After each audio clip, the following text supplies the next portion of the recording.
ପିଲାମାନେ good evening. Hello ନମସ୍କାର। ତୁମ ସମସ୍ତଙ୍କୁ ଆଜିର ଭିଡ଼ିଓରେ ସ୍ୱାଗତ। ବହୁତ ଦିନ ପର୍ଯ୍ୟନ୍ତ ଆମେ କୌଣସି ଭିଡ଼ିଓ ଚ୍ୟାନେଲରେ ଅପଲୋଡ଼ କରିନଥିଲେ। ଏ ଭିଡ଼ିଓ ମାଧ୍ୟମରେ ଆମେ ଇଂଲିଶର ଟେନ୍ସ ସିରିଜ୍ ଆରମ୍ଭ କରିବା ବା ଗ୍ରାମାର ସିରିଜ୍ ଆରମ୍ଭ କରିବା। ତ second year plus two second year ଯାହା ବି ଗ୍ରାମାର ରହିଛି ତାକୁ ଆମେ ଗୋଟେ ଗୋଟେ ଭିଡ଼ିଓ ନିଶ୍ଚିତ ଭାବରେ ଆଣିବା। ତ ଫାଷ୍ଟ ତୁମର ରହିଛି ଟେନ୍ସ ବିଷୟରେ। ତେଣୁ ଆଜି ହେବ ଟେନ୍ସର ପାର୍ଟ 1 ଭିଡ଼ିଓ, ଯେଉଁଥିରେ ଆମେ ଟେନ୍ସ ବିଷୟରେ କିଛି ଜିନିଷ ଜାଣିବା, ତା ସହିତ ପ୍ରେଜେଣ୍ଟ ଟେନ୍ସକୁ ଡିସ୍କସନ୍ କରିବା। ଠିକ୍ ଅଛି। ତ ଯେଉଁମାନଙ୍କର ଟେନ୍ସ ଟପିକ୍ରେ କିଛି ଡାଉଟ୍ ରହିଛି ବା ଜାଣି ହେଉନି, ନିଶ୍ଚିତ ଭାବରେ ଭିଡ଼ିଓଟିକୁ ଲାଷ୍ଟ ପର୍ଯ୍ୟନ୍ତ ଦେଖ। ଠିକ୍ ଅଛି। ନୋଟ୍ ବି ଯାହା କରିବାର ଅଛି ତୁମେ ନୋଟ୍ ମଧ୍ୟ କରିପାରିବ। ଯେଉଁଠି ବୁଝିପାରିବନି ପୁଣି ଥରେ ତାକୁ ଦେଖିବ।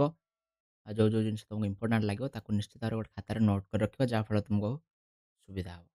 ଠିକ୍ ଅଛି। ଲେଟ୍ କରିବାନି, ଆରମ୍ଭ କରିବା। ଯେଉଁମାନେ ଚ୍ୟାନେଲରେ ନୂଆ ଅଛ ନିଶ୍ଚିତ ଭାବରେ ଚ୍ୟାନେଲକୁ ସବସ୍କ୍ରାଇବ୍ କରିବ। ଯେଉଁମାନେ ପୂର୍ବରୁ ଦେଖୁଛ ଭିଡ଼ିଓ ସମସ୍ତଙ୍କୁ ବହୁତ ବହୁତ ଧନ୍ୟବାଦ। ତୁମ ଯୋଗୁଁ ଆଜି ଚ୍ୟାନେଲଟି ବହୁତ ଗ୍ରୋଥ୍ କରିପାରିଛି, ଆଉ ଆଗକୁ ମଧ୍ୟ ଗ୍ରୋଥ୍ କରିବା। ଆଉ ଆମେ ରେଗୁଲାରଲି ଭିଡ଼ିଓ ଆଣିବାକୁ ଟ୍ରାଏ କରିବା। ମୁଁ ଟିକେ ବିଜି ରହୁଛି, ସେଥିପାଇଁ ଭିଡ଼ିଓ ଆଣିପାରୁନାହିଁ ଆମେ, କିନ୍ତୁ ଆଗାମୀ ଦିନରେ ଆମେ ଭିଡ଼ିଓ କଣ୍ଟିନ୍ୟୁଅସଲି ଆଣିବାକୁ ଆରମ୍ଭ କରିବା। ଠିକ୍ ଅଛି। ତ ନିଶ୍ଚିତ ଭାବରେ ଚ୍ୟାନେଲକୁ ସବସ୍କ୍ରାଇବ୍ କର। ପ୍ଲସ୍ ଟୁ ସେକେଣ୍ଡ ପିଲାମାନଙ୍କୁ ଚ୍ୟାନେଲକୁ ନିଶ୍ଚିତ ଭାବରେ ସେୟାର କର। ଭିଡ଼ିଓଟି ଭଲ ଲାଗିଲେ ନିଶ୍ଚିତ ଭାବରେ ଲାଇକ୍ କର। ଆଉ ଯଦି କିଛି ବୁଝିପାରିଲନି, ଆଉ କିଛି ତୁମକୁ ଦରକାର, ଠିକ୍ ଅଛି, କେଉଁ ଜିନିଷଟା ବୁଝିପାରିଲନି ତାକୁ ତୁମେ କମେଣ୍ଟରେ ନିଶ୍ଚିତ ଭାବରେ କମେଣ୍ଟ କରିବ, ଯାହାଫଳରେ ଆମେ ତାକୁ ନେକ୍ସଟ ଭିଡ଼ିଓରେ କଭର ଅପ୍ କରିବା। ଠିକ୍ ଅଛି। ଆରମ୍ଭ କରିବା। ଟେନ୍ସ କଥା ଯେତେବେଳେ ଆମେ ସାଧାରଣତଃ କହିଥାଉ, ଯେତେବେଳେ ଇଂଲିଶ ଗ୍ରାମାର କଥା ଆମେ ପଢ଼ିଛୁ, ତ ଆମକୁ ପ୍ରଥମେ ଟେନ୍ସ ପଢ଼ିବାକୁ ପଡ଼ିଥାଏ। ଟେନ୍ସ ବିଷୟରେ ଜାଣିବାକୁ ପଡ଼ିଥାଏ, ଯାହାଫଳରେ ଆମେ ବାକ୍ୟ ଗଠନ କରିବା ସହଜ ହୋଇଥାଏ ଆମକୁ। ଠିକ୍ ଅଛି। ଟେନ୍ସ କହିଲେ କ'ଣ? ଟେନ୍ସ ସାଧାରଣତଃ ଗୋଟେ କ'ଣ ଆକ୍ସନର ଟାଇମ୍କୁ ବୁଝାଇଥାଏ। କ'ଣ? It indicates the time of an action. ଠିକ୍ ଅଛି। ଗୋଟେ ଆକ୍ସନ୍ ହେଉଛି, କୌଣସି ଗୋଟେ କାମ ହେଉଛି, ଯେମିତିକି ଆମେ କିଛି ବି କହିପାରିବା ଯେ କ'ଣ ଜଣେ ଖେଳୁଛି, ଖାଉଛି, ପିଉଛି, ଯାହା ବି ହେଉଛି, କିଛି ଗୋଟେ ଆକ୍ସନ୍ ହେଉଛି। ଠିକ୍ ଅଛି। ତ ସେ ଆକ୍ସନ୍ଟା କେଉଁ ଟାଇମ୍ରେ ହେଉଛି? ଠିକ୍ ଅଛି। ଆମେ କଥା ହେବା ସମୟରେ ଏବେ ଯେତେବେଳେ ଆମେ ପାଠ ପଢ଼ୁଛେ, ବର୍ତ୍ତମାନ ଯେଉଁ ଭିଡ଼ିଓଟିକୁ ଦେଖୁଛେ, ତ ସେ କାମଟା ତା ପୂର୍ବରୁ ହେଇଯାଇଛି, ନା ଏ ଭିଡ଼ିଓ ଦେଖିଲା ସମୟରେ ହେଉଛି, ନା ଆଗକୁ ହେବ? ଠିକ୍ ଅଛି। ତ କେଉଁ ଟାଇମ୍ରେ ହେବ ସେ ଆକ୍ସନ୍ଟି, ସେଇଟାକୁ ହିଁ ଜାଣିବା ପାଇଁ ଆମେ କ'ଣ କରିଥାଉ? ଟେନ୍ସର ବ୍ୟବହାର କରିଥାଉ। ବା ଟେନ୍ସ କହିଲେ ଆଉ କିଛି ନୁହଁ, କୌଣସି ଗୋଟେ କାମ, କୌଣସି ଗୋଟେ ଆକ୍ସନ୍, କୌଣସି ଗୋଟେ କାର୍ଯ୍ୟ ହେଉଛି, ଯାହାର ସମୟ ଜାଣିବା ପାଇଁ ଆମେ ଟେନ୍ସର ବ୍ୟବହାର କରିଥାଉ, ବା ଟେନ୍ସ ସେଇ କାର୍ଯ୍ୟର ସମୟକୁ ଦର୍ଶାଇଥାଏ। ଠିକ୍ ଅଛି। ସିଧା ସିଧା କଲେ ଏତିକି। ତ ବାକ୍ୟ ଆମେ ଟେନ୍ସକୁ ଜାଣିବା ପୂର୍ବରୁ, ବା ଟେନ୍ସ ବିଭିନ୍ନ ପ୍ରକାର ଅଛି ତା ବିଷୟରେ ଜାଣିବା ପୂର୍ବରୁ, ଆମେ ବାକ୍ୟ କଥା ଦେଖୁଛେ। ଇଂଲିଶ ଗ୍ରାମାରରେ ଯଦି ଆମେ ବାକ୍ୟ କହୁଛେ, ସେଣ୍ଟେନ୍ସ କହୁଛେ, ତ ସେଣ୍ଟେନ୍ସର ଷ୍ଟ୍ରକ୍ଚର ଥାଏ କେମିତି? ପ୍ରଥମେ ଆସିଥାଏ ସବଜେକ୍ଟ, ଯେଉଁଟା ଆମେ କର୍ତ୍ତା କହୁଛେ। ଠିକ୍ ଅଛି। ଯେ କାର୍ଯ୍ୟଟିକୁ କରିଥାଏ। ଠିକ୍ ଅଛି। ତ କୌଣସି ଗୋଟେ କାର୍ଯ୍ୟ ହେଉଛି ମାନେ ସେଇଟା କିଏ ନିଶ୍ଚିତ ଭାବରେ କିଏ ଗୋଟେ କରୁଥିବ। ଠିକ୍ ଅଛି। ତେଣୁ ଗୋଟେ କର୍ତ୍ତା ଥାଏ, ତା ସହିତ କର୍ତ୍ତା ପରେ ଗୋଟେ କ୍ରିୟା ଥାଏ। ଠିକ୍ ଅଛି। କ'ଣ କାମଟି ହେଉଛି, କ'ଣ କ୍ରିୟା ଅଛି, ଯେଉଁଟାକୁ ଆମେ ଭର୍ବ ବୋଲି କହୁଛେ। ଠିକ୍ ଅଛି। ତ ଏଇଭଳି ଷ୍ଟ୍ରକ୍ଚରରେ କ'ଣ ହେଇଥାଏ ନା ଆମର ଟେନ୍ସ ବା ସେଣ୍ଟେନ୍ସଟି ତିଆରି ହେଇଥାଏ। ଠିକ୍ ଅଛି। ଏଇ ଯେଉଁ ଭର୍ବ ରହିଛି, ସବଜେକ୍ଟ ତ ଆମେ ଜାଣିବା, ଭର୍ବ ରହିଛି, ମୁଖ୍ୟ କାମ ହେଉଛି ଆମର ଭର୍ବରେ। ଟେନ୍ସରେ ଆମେ ଭର୍ବ ବିଷୟରେ ହିଁ ଜାଣିଥାଉ। ଠିକ୍ ଅଛି। ଭର୍ବ ଦୁଇ ପ୍ରକାର ରହିଥାଏ ପିଲେ, ଏଟାକୁ ମନେ ରଖିବା। ଯାହା ଯାହା ମୁଁ କହୁଛି ତାକୁ ଟିକେ ଭଲସେ ଧ୍ୟାନସେ ବୁଝ, ଯାହାଫଳରେ ଟେନ୍ସ ବୁଝିବାକୁ ସହଜ ହେବ। ଭର୍ବ ଦୁଇ ପ୍ରକାର ରହିଥାଏ, ଗୋଟେ ହେଉଛି ହେଲ୍ପିଂ ଭର୍ବ, ଗୋଟେ ହେଉଛି ମେନ୍ ଭର୍ବ। ତା ସହିତ ଭର୍ବର ବିଭିନ୍ନ ପ୍ରକାର ଫର୍ମ ମଧ୍ୟରେ ରହିଛି, ଯେଉଁଟାକୁ ଆମେ V1, V2, V3, V4 ଆଉ V5 ବୋଲି ଜାଣିଥାଉ। V1ଟାକୁ ଆମେ ତାକୁ କ'ଣ ଇନଡେଫିନିଟ୍ ବା ପ୍ରେଜେଣ୍ଟ ଫର୍ମ କହିଥାଉ। V2ଟାକୁ ପାଷ୍ଟ ଫର୍ମ କହିଥାଉ। V3କୁ ପାଷ୍ଟ ପାର୍ଟିସିପଲ୍। V4କୁ ଆମେ କହିଥାଉ ସାଧାରଣତଃ ଯେତେବେଳେ ବେସ୍ ଫର୍ମରେ ଆମେ କ'ଣ କରୁଛେ ନା, ବେସ୍ ଫର୍ମରେ V1ରେ ଯେତେବେଳେ ING ଲଗେଇ ଦେଉଛେ, ସେତେବେଳେ ସେଟାକୁ ଆମେ V4 କହୁଛେ। ଠିକ୍ ଅଛି। କ'ଣ କହୁଛେ ନା V4, ବା ଏଟାକୁ ଜିରଣ୍ଡ ବୋଲି ମଧ୍ୟ କୁହାଯାଇଥାଏ। ଆଉ V5 କ'ଣ ନା, ଯେତେବେଳେ ବେସ୍ ଫର୍ମରେ S କିମ୍ବା ES ଲାଗିଥାଏ। ଯେମିତି ଏଠି ଗୋରେ ES ଲାଗିଛି, ଗୋଜ୍ ହେଇଛି। ଠିକ୍ ଅଛି। ତ ଏଇ V4 ଆଉ V5 ଆଉ ବିଭିନ୍ନ ପ୍ରକାର ଯେଉଁ ଫର୍ମ ଗୁଡ଼ିକ ରହିଲା, ସେଇଟା ଟେନ୍ସର କେଉଁ ଟେନ୍ସରେ କେଉଁଭଳି ଫର୍ମର ବ୍ୟବହାର କରାଯିବ ତାକୁ ଜାଣିବା ନିହାତି ଆମେ ଆବଶ୍ୟକ। ବୁଝିହେଲା? ସେଥିପାଇଁ ଭର୍ବର 5ଟା ଫର୍ମ ଏଠି ମୁଁ ଲେଖିଛି, ତାକୁ ତୁମେ ମନେ ରଖିବ। ସାଧାରଣତଃ ଆମେ ଭର୍ବର 3ଟା ଫର୍ମ ପଢ଼ିଥାଉ, ହେଲା। ଆଉ ଗୋଟେ ING ଲଗାଉଛେ, ଆଉ ଗୋଟେ S କିମ୍ବା ES ଲଗାଉଛେ। ଠିକ୍ ଅଛି। ଯାହାଫଳରେ କ'ଣ ହୁଏ ନା, କେଉଁ ଟେନ୍ସରେ କେଉଁଟା ଆମେ ଲଗେଇବା, ସେଇଟା ଆମେ ଆଗକୁ ନିଶ୍ଚିତ ଭାବରେ ବହୁତ ଭଲ ଭାବରେ ପଢ଼ିବା। ଠିକ୍ ଅଛି। ନେକ୍ସଟ ଦେଖିବା କ'ଣ ନା, ଆଉ କ'ଣ ଦର୍ଶାଇଥାଏ ଟେନ୍ସ? ଯେ ଭର୍ବର କ'ଣ କେଉଁ ଅନୁସାରେ ପଡ଼ିଥାଏ, ଆମକୁ ଲଗାଇବାକୁ ପଡ଼ିଥାଏ ନା ନମ୍ବର ଅନୁସାରେ। ନମ୍ବର କହିଲେ କ'ଣ, ସିଙ୍ଗୁଲାର କି ପ୍ଲୁରାଲ। ଠିକ୍ ଅଛି। ସିଙ୍ଗୁଲାର ପାଇଁ ଭର୍ବ ଅଲଗା ଲାଗିପାରେ, ପ୍ଲୁରାଲ ପାଇଁ ମଧ୍ୟ ଭର୍ବ ଅଲଗା ଲାଗିପାରେ। ଠିକ୍ ଅଛି। ତ ନମ୍ବର କହିଲେ କ'ଣ ସିଙ୍ଗୁଲାର, ପ୍ଲୁରାଲ ଆମେ ଜାଣିଲେ। ସିଙ୍ଗୁଲାର କହିଲେ ସାଧାରଣତଃ ଏକବଚନ। ଯେତେବେଳେ ଗୋଟେ ଲୋକ ଥିବ ଆମେ ସେଟାକୁ ସିଙ୍ଗୁଲାର ବୋଲି କହୁଛେ। ଜଣେ ଲୋକ ଥିଲେ, ଜଣେରୁ ଅଧିକ ମାନେ 2 କିମ୍ବା 2ରୁ ପ୍ଲସ୍ ଲୋକ ଥିଲେ ଆମେ ତାକୁ ପ୍ଲୁରାଲ ବା ବହୁବଚନ କହିଥାଉ। ଓଡ଼ିଆରେ ସାଧାରଣତଃ ଏକବଚନ, ଦ୍ୱିବଚନ, ବହୁବଚନ ଥାଏ। କିନ୍ତୁ ଇଂଲିଶରେ ଆମର 2ଟା ଥାଏ। ଗୋଟେ ହଉଛି ଏକବଚନ, ଗୋଟେ ହଉଛି ବହୁବଚନ। ଠିକ୍ ଅଛି? ସେମିତି କ'ଣ ହୁଏ ନା ଭର୍ବର ଫର୍ମ ମଧ୍ୟ କିଛି ରହିଛି ଯୋଉଟା ଆମେ ଦେଖିଲେ 5ଟା ଫର୍ମ ରହିଛି। ସେମିତି ମୁଡ୍ ରହିଛି ଆଉ ଭଏସ୍ ମଧ୍ୟ ରହିଛି। ଯୋଉଟାକୁ ଆମେ ଆକ୍ଟିଭ୍ ଭଏସ୍ ଆଉ ପାସିଭ୍ ଭଏସ୍ ବୋଲି ଗୋଟେ ଟପିକ୍ ତମର ଥିବ ତମେ ଜାଣିଥିବ। ତ ଯୋଉ ଭର୍ବଟା ଅଛି ସେଟା ଆକ୍ଟିଭରେ କେତେବେଳେ ଅଛି ଜାଣିବା, କେତେବେଳେ ପାସିଭରେ ଅଛି ଜାଣିବା। ସେଇଟା ମଧ୍ୟ କ'ଣ କରିବା ଆମେ ବିଭିନ୍ନ ଭିଡିଓରେ ଜାଣିପାରିବା। ଠିକ୍ ଅଛି? ମାନେ ଏମିତି ବିଭିନ୍ନ ଉପାୟରେ କ'ଣ କରାଯାଇଥାଏ ନା ଭର୍ବକୁ ସବଜେକ୍ଟ ଅନୁସାରେ ବ୍ୟବହାର କରାଯାଇଥାଏ। ଠିକ୍ ଅଛି? ଯୋଉଟାକୁ ଆମେ ଟେନ୍ସ ବୋଲି କହିଥାଉ। ସାଧାରଣ ଅର୍ଥରେ ଏମିତି ଆମେ କହିପାରିବା। ଟେନ୍ସ ଯଦି ଆମେ କହୁଛେ, ଟେନ୍ସ କହିଲେ ସାଧାରଣତଃ ଆମେ 2ଟା କଥା ବୁଝୁଛେ। ଟେନ୍ସ ଆମର ଗୋଟେ ଟାଇମ୍‌କୁ ଦର୍ଶାଇଥାଏ, ଆଉ ଗୋଟେ ଟାଇପ୍‌କୁ ଦର୍ଶାଇଥାଏ। ଠିକ୍ ଅଛି? ଏଇ 2ଟାକୁ ଆମେ ଜାଣିବା। ପ୍ରଥମ କଥା ତ ଆମେ କହିଲେ ଯେ ଟେନ୍ସ ହଉଛି କ'ଣ? ଗୋଟେ ଆକ୍ସନ୍ ହଉଛି, ଗୋଟେ କାମ ହଉଛି, ସେଟା କୋଉ ଟାଇମ୍‌ରେ ହେଇଥିଲା, ସେଟା ଆମେ ଜାଣୁଛେ। ତାପରେ ଗୋଟେ ଟାଇପ୍ ରହିଛି ଯେ କାମଟା ସରିଯାଇଛି, କି କାମଟା ଚାଲିଛି, କାମଟା ଆଗକୁ ହବ, ଏଇ ସବୁ ଜିନିଷ ମଧ୍ୟ ଆମେ କ'ଣ କରିଥାଉ ନା ଟାଇପ୍‌ରେ ବା ଟେନ୍ସରେ ଆମେ ଜାଣିପାରିଥାଉ। ତ ଟାଇମ୍ ଆଉ ଟାଇପ୍ ଏଇ 2ଟା ଜିନିଷ ଆମେ ଟେନ୍ସରେ ଜାଣିବାକୁ ପାଇବା। ଠିକ୍ ଅଛି? ତ ସିଧା ସିଧା କହିଲେ tense is a form of verb that tells us the time and the type of an action। ଠିକ୍ ଅଛି? ଗୋଟେ କାମର ଟାଇମ୍ କୋଉ ସମୟରେ ହେଇଛି ଆଉ କୋଉ ଟାଇପ୍‌ର କାମ ସେଇଟା, ଏଇଟା ଆମକୁ ଦର୍ଶାଇଥାଏ କିଏ? ନା ଟେନ୍ସ ଦର୍ଶାଇଥାଏ। ସିଧା ସିଧା କହିଲେ ଏମିତି ଆମେ ବୁଝିପାରିବା। ଠିକ୍ ଅଛି? ତ ଯେତେବେଳେ ଆମେ ଟାଇମ୍ ଆଉ ଟାଇପ୍ କଥା କହୁଛେ, ଟାଇମ୍‌ରେ ଆମର ସାଧାରଣତଃ 3ଟା ଟାଇମ୍ ଆମେ ଦେଖିଥାଉ, ଯୋଉଟା ମୁଁ କହିଲି। ଠିକ୍ ଅଛି? ବର୍ତ୍ତମାନ ସମୟ, ଯୋଉ ସମୟରେ ଆମେ ବର୍ତ୍ତମାନ କଥା ହଉଛେ, ପାଠ ପଢୁଛେ, ୟାକୁ ଆମେ ପ୍ରେଜେଣ୍ଟ ଟାଇମ୍ ବୋଲି କହିଥାଉ। ଠିକ୍ ଅଛି? ଆ ପୂର୍ବରୁ ଯୋଉ ଘଟଣା ଗୋଟିଏ ଘଟିଯାଇଛି, ତାକୁ ଆମେ ପାଷ୍ଟ ଟାଇମ୍ ବୋଲି କହିଥାଉ। ଠିକ୍ ଅଛି? ସେମିତି ଆଗକୁ ଯୋଉ କାମଟି ହବ, ସେଟାକୁ ଆମେ ଫ୍ୟୁଚର ଟାଇମ୍ ବୋଲି କହିଥାଉ। ତ ଟାଇମ୍ ସାଧାରଣତଃ ଆମେ ଜାଣିଲେ 3 ପ୍ରକାର ରହିଥାଏ। ଠିକ୍ ଅଛି? ସେମିତି ଟେନ୍ସର ଯଦି ଟାଇପ୍ ଦେଖିବା, ଟାଇପ୍ ସାଧାରଣତଃ 4 ପ୍ରକାର ରହିଥାଏ। ଯେମିତିକି ଆମେ ଫାର୍ଷ୍ଟ କଲେ ଇନଡେଫିନିଟ୍ ବା ଏଟାକୁ ଆମେ ସିମ୍ପଲ୍ ବୋଲି କହିଥାଉ। ଠିକ୍ ଅଛି? ସିମ୍ପଲରେ କ'ଣ ନା ଜେନେରାଲ ଫ୍ୟାକ୍ଟସ୍ ଆଉ ହାବିଟ୍ସକୁ ଆମେ ଦର୍ଶାଇଥାଉ। କିଛି ଜେନେରାଲ ଫ୍ୟାକ୍ଟସ୍ ଯେମିତି କିଛି ଜେନେରାଲ ଷ୍ଟେଟମେଣ୍ଟ, ସାଧାରଣ କିଛି କଥାବାର୍ତ୍ତାରେ ଆମେ ଆକୁ ବ୍ୟବହାର କରିଥାଉ। ହାବିଟ୍ସକୁ ଦର୍ଶାଇଥାଏ। ଅଭ୍ୟାସ ଆମର କୌଣସି ଗୋଟେ ଲୋକର ଅଭ୍ୟାସକୁ ଦର୍ଶାଇଥାଏ, ଯୋଉଟା ସେ ସବୁବେଳେ କରୁଛି। ଠିକ୍ ଅଛି? ସେମିତି କଣ୍ଟିନ୍ୟୁଅସ୍ ଟାଇପ୍ କ'ଣ? କଣ୍ଟିନ୍ୟୁଅସ୍ ବା ଆକୁ ଆମେ ପ୍ରୋଗ୍ରେସିଭ୍ ବୋଲି ମଧ୍ୟ କହିଥାଉ। ଠିକ୍ ଅଛି? ପ୍ରୋଗ୍ରେସିଭ୍ କ'ଣ? ନା ଯେତେବେଳେ ଗୋଟେ କାମଟେ ଚାଲିଛି, କାମଟା କଣ୍ଟିନ୍ୟୁ ହଉଛି କିଛି ସମୟ ପାଇଁ, ସେତେବେଳେ ଆମେ କଣ୍ଟିନ୍ୟୁଅସ୍ ବା ପ୍ରୋଗ୍ରେସିଭ୍‌ର ବ୍ୟବହାର କରିଥାଉ।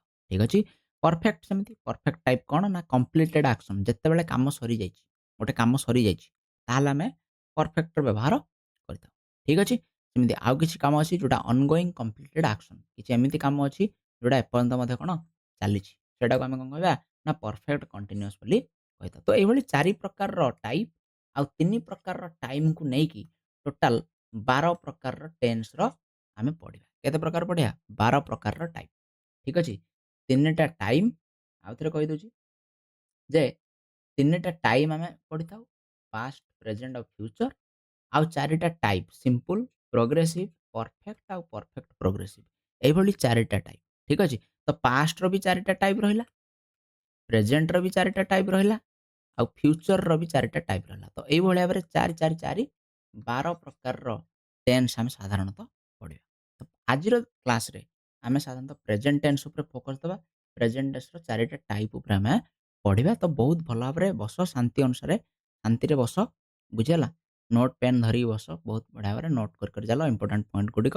ଯାହାଫଳରେ ପରୀକ୍ଷାରେ ଯୋଉ କୋଶ୍ଚିନ୍ ଆସିବ ତାକୁ ତୁମେ ଇଜିଲି ସଲ୍ଭ କରିପାରିବ। ଠିକ୍ ଅଛି? ଯେକୌଣସି ଗ୍ରାମାରର ଯେକୌଣସି କୋଶ୍ଚିନ୍‌କୁ ତମେ ସଲ୍ଭ କରିବାକୁ ଯିବ, ଟେନ୍ସ ନିଶ୍ଚିତ ଭାବରେ ଜାଣିଥିବା ନିହାତି ଆବଶ୍ୟକ। ନହେଲେ ସେ କୋଶ୍ଚିନ୍ ତମର ନିଶ୍ଚିତ ଭାବରେ ଭୁଲ ହେଇଯିବ। ଠିକ୍ ଅଛି? ତେଣୁ ଯଦି ଭଲ ଲାଗୁଛି ନିଶ୍ଚିତ ଭାବରେ ଚ୍ୟାନେଲକୁ ସବସ୍କ୍ରାଇବ୍ କର, ଭିଡିଓଟିକୁ ଲାଇକ୍ କର ଆଉ ସାଙ୍ଗମାନଙ୍କ ସହିତ ସେୟାର କର। ଠିକ୍ ଅଛି? ତ ଏଇଠି ଟାଇମ୍ ଲାଇନ୍‌ଟା ଆମେ ଦେଖୁଛେ ଦେଖ, ବର୍ତ୍ତମାନକୁ ଆମେ କହୁଛେ ପ୍ରେଜେଣ୍ଟ। ଠିକ୍ ଅଛି? ବର୍ତ୍ତମାନର ପୂର୍ବରୁ ଯୋଉଟା ହେଇଛି ଆମେ ତାକୁ କହୁଛେ ପାଷ୍ଟ ଆଉ ଫ୍ୟୁଚର ରହିଛି ଆଗକୁ। ତ ଏଇଭଳି ଭାବରେ 4ଟା କ'ଣ ଦେଇଛି? ନା 4ଟା ଆମକୁ 4ଟା ପ୍ରକାର ଦେଇଛି। ଠିକ୍ ଅଛି? 4 ପ୍ରକାରର ଗୋଟେ ପାଷ୍ଟର 4ଟା ଟାଇପ୍, ପ୍ରେଜେଣ୍ଟର 4ଟା ଟାଇପ୍ ଆଉ ଫ୍ୟୁଚରର ବି 4ଟା ଟାଇପ୍। ଏଇଭଳି ଭାବରେ 12ଟା ଟେନ୍ସ ଆମର ଆମେ ପଢ଼ିବା। ଠିକ୍ ଅଛି? ଆଶା କରୁଛି ସମସ୍ତଙ୍କର କ୍ଲିୟର ହେଇଥିବ ଏତିକି ଡାଉଟ୍। ଆଗକୁ ଯିବା।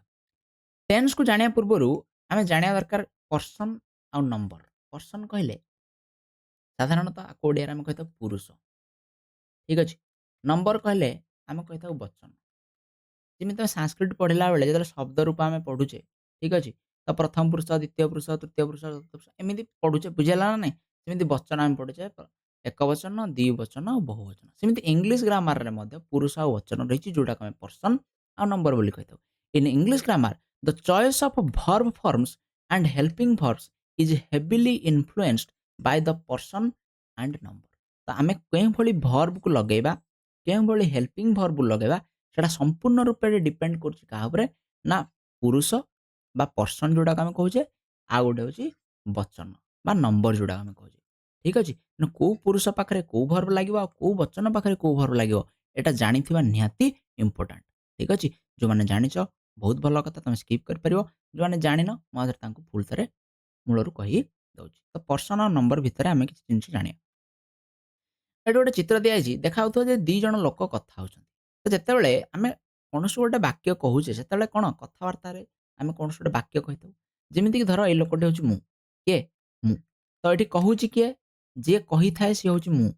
ମୁଁ କହୁଛି, ଯିଏ ଶୁଣୁଛି ସିଏ ହଉଛି ତୁମେ। ଆଉ ଆମେ ଯାହା ବିଷୟରେ କଥା ହଉଛେ ସିଏ କିଏ ଜଣେ ଅନ୍ୟ ଜଣେ ଲୋକ। ଠିକ୍ ଅଛି? ତେଣୁ ଯିଏ କହୁଛି, କିଏ କହୁଛି ନା ମୁଁ କହୁଛି। ମୁଁ ହଉଛି ପ୍ରଥମ ପୁରୁଷ। ଠିକ୍ ଅଛି? ଶୁଣୁଛି କିଏ? ତୁମେ ଶୁଣୁଛ। ତେଣୁ ତୁମେ ହଉଛି ଦ୍ୱିତୀୟ ପୁରୁଷ। ଆଉ ଆମେ ଯାହା ବିଷୟରେ କଥା ହଉଛେ ଆଉ ଯିଏ ବି ବଳିଲା ସେମାନେ ସମସ୍ତେ ହେଉଛନ୍ତି ତୃତୀୟ ପୁରୁଷ। ଠିକ୍ ଅଛି? ଇଂରାଜୀରେ ଆକୁ ଆମେ କହିଥାଉ ଫାର୍ଷ୍ଟ ପର୍ସନ, ସେକେଣ୍ଡ ପର୍ସନ ଆଉ ଥାର୍ଡ ପର୍ସନ। ପ୍ରଥମ ପୁରୁଷ, ଦ୍ୱିତୀୟ ପୁରୁଷ ଆଉ ତୃତୀୟ ପୁରୁଷ। ତେଣୁ ପ୍ରଥମ ପୁରୁଷରେ ଆସିଲା ମୁଁ, ଆଇ। ଦ୍ୱିତୀୟ ପୁରୁଷରେ ଆସିଲା ୟୁ, ତୁମେ। ଆକୁ ଛାଡ଼ିକି ବାକି ଯିଏ ରହିଲା ସେମାନେ ସମସ୍ତେ ଆସିଲେ ତୃତୀୟ ପୁରୁଷ। ସିଙ୍ଗୁଲାର କହିଲେ ଏକବଚନ, ଜଣେ ବ୍ୟକ୍ତି ଥିବ। ଆଉ ପ୍ଲୁରାଲ କହିଲେ ବହୁତ ଜଣ ଲୋକ ଥିଲେ ତାକୁ ଆମେ ବହୁବଚନ କହିଲେ। ତେଣୁ ମୁଁଟା ହଉଛି ବା ଆଇଟା ହଉଛି ସିଙ୍ଗୁଲାର। ମୁଁ କେବଳ ଜଣେ ବ୍ୟକ୍ତିକୁ ମୁଁ ହିଁ କହିପାରେ। ଠିକ୍ ଅଛି? ତେଣୁ ଇଏ ହେଲା ଫାର୍ଷ୍ଟ ପର୍ସନ ସିଙ୍ଗୁଲାର। ଠିକ୍ ଅଛି? ମୁଁର ବହୁବଚନ ହୁଏ ଆମେମାନେ, ଆମେ, ଆମେମାନେ। ଠିକ୍ ଅଛି? ତେଣୁ ମୁଁର ବହୁବଚନ ହଉଛି ଆମେମାନେ। ତେଣୁ ଫାର୍ଷ୍ଟ ପର୍ସନ ପ୍ଲୁରାଲ ହେଇଗଲା ୱି। ସେମିତି ସେକେଣ୍ଡ ପର୍ସନ ସିଙ୍ଗୁଲାର ଯୋଉଟାକୁ ଆମେ ତୁମେ କହୁଛେ ଆଉ ତାର ବହୁବଚନକୁ ତୁମେ ମାନେ ବୋଲି କହୁଛେ। ଏଇ ଦିଟା ଯାକ ୱାର୍ଡ ହଉଛି ସମାନ। ତୁମେ ମଧ୍ୟ ୟୁ, ତୁମେ ମାନେ ମଧ୍ୟ ୟୁ। ଠିକ୍ ଅଛି? ସେମିତି ଥାର୍ଡ ପର୍ସନରେ ବାକି ଯୋଉମାନେ ରହିଲେ ସେ କହିପାରିବା ଆମେ, ବୁଝିହେଲା ନା ନାଇଁ? ଏହା କହିପାରିବା ଆମେ। କୌଣସି ଗୋଟେ ନାଁ ଆମେ କହିପାରିବା, ମନେକର ରାମ ଏଠି ଯେମିତି ଲେଖା ହେଇଛି। କୌଣସି ଗୋଟେ ଲୋକର ନାଁ ଯଦି ଜଣେ ବ୍ୟକ୍ତି ଅଛି ତାହେଲେ ସେ ହେବ ଥାର୍ଡ ପର୍ସନ ସିଙ୍ଗୁଲାର। ଆଉ ଯଦି ସେମାନେ, ସେମାନେ ଆସିଗଲେ ବା ବହୁତ ଜଣ ବ୍ୟକ୍ତି ଆସିଗଲେ ସେମାନେ ହେଇଯିବ ଥାର୍ଡ ପର୍ସନ ପ୍ଲୁରାଲ। ଆଶା କରୁଛି ଏତିକି ସମସ୍ତେ ବୁଝିପାରିଥିବ। ଠିକ୍ ଅଛି? ଫାର୍ଷ୍ଟ ପର୍ସନ ସିଙ୍ଗୁଲାର ହଉଛି ଆଇ, ଫାର୍ଷ୍ଟ ପର୍ସନ ପ୍ଲୁରାଲ ହଉଛି ୱି। ସେକେଣ୍ଡ ପର୍ସନ ସିଙ୍ଗୁଲାର ହଉଛି ୟୁ, ସେକେଣ୍ଡ ପର୍ସନ ପ୍ଲୁରାଲ ହଉଛି ୟୁ। ଥାର୍ଡ ପର୍ସନ ସିଙ୍ଗୁଲାର ହଉଛି ହି, ସି, ରାମ। ବୁଝିହେଲା? ଆଉ ଥାର୍ଡ ପର୍ସନ ପ୍ଲୁରାଲ ହଉଛି ଦେ। ଠିକ୍ ଅଛି? ତାପରେ ଯିବା। ଭର୍ବର ଯୋଉ 5ଟା ଫର୍ମ ଆମେ କହିଥିଲେ ତାକୁ ମଧ୍ୟ ଜାଣିବା। ଭର୍ବର ଫାର୍ଷ୍ଟ ଫର୍ମ ହଉଛି ବେସ୍ ଭର୍ବ କହିଥାଉ। ଆକୁ ପ୍ରେଜେଣ୍ଟ ଇନଡେଫିନିଟ ଭର୍ବ କହିଥାଉ। ଆଉ ଆମେ ମୋଡାଲ ଭର୍ବର ପରେ, ମୋଡାଲ ଯେମିତିକି ଆମେ କହିଲେ ୱିଲ୍ ହେଇଗଲା, ସାଲ୍ ହେଇଗଲା, ସାଲ୍ ସୁଡ୍ ହେଇଗଲା, ବୁଝିହେଲା ନା ନାଇଁ? କ୍ୟାନ୍ ହେଇଗଲା, କୁଡ୍ ହେଇଗଲା। ଏଇସବୁକୁ ଆମେ ମୋଡାଲ କହୁଛୁ। ମୋଡାଲକୁ ଆମେ ଆଉ ଗୋଟେ ଭିଡ଼ିଓରେ ଆମେ କଭର କରିବା। ତ ମୋଡାଲ ଭର୍ବ ପରେ ମଧ୍ୟ ଭର୍ବର ବେସ୍ ଫର୍ମ ଲାଗିଥାଏ। V1 ଯୋଉଟାକୁ ଆମେ କହୁଛୁ। V2 କଣ? V2 କୁ ପାଷ୍ଟ ଇନଡେଫିନିଟ କହିଥାଉ। ପାଷ୍ଟ ଫର୍ମାକୁ କହିଥାଉ। ଭର୍ବର ପାଷ୍ଟକୁ ଗଲେ ପାଷ୍ଟ ଫର୍ମକୁ ଆମେ V2 କହିଥାଉ। ଆଉ V3 ହଉଛି ପରଫେକ୍ଟ ଟେନ୍ସ ଲାଗିଥାଏ।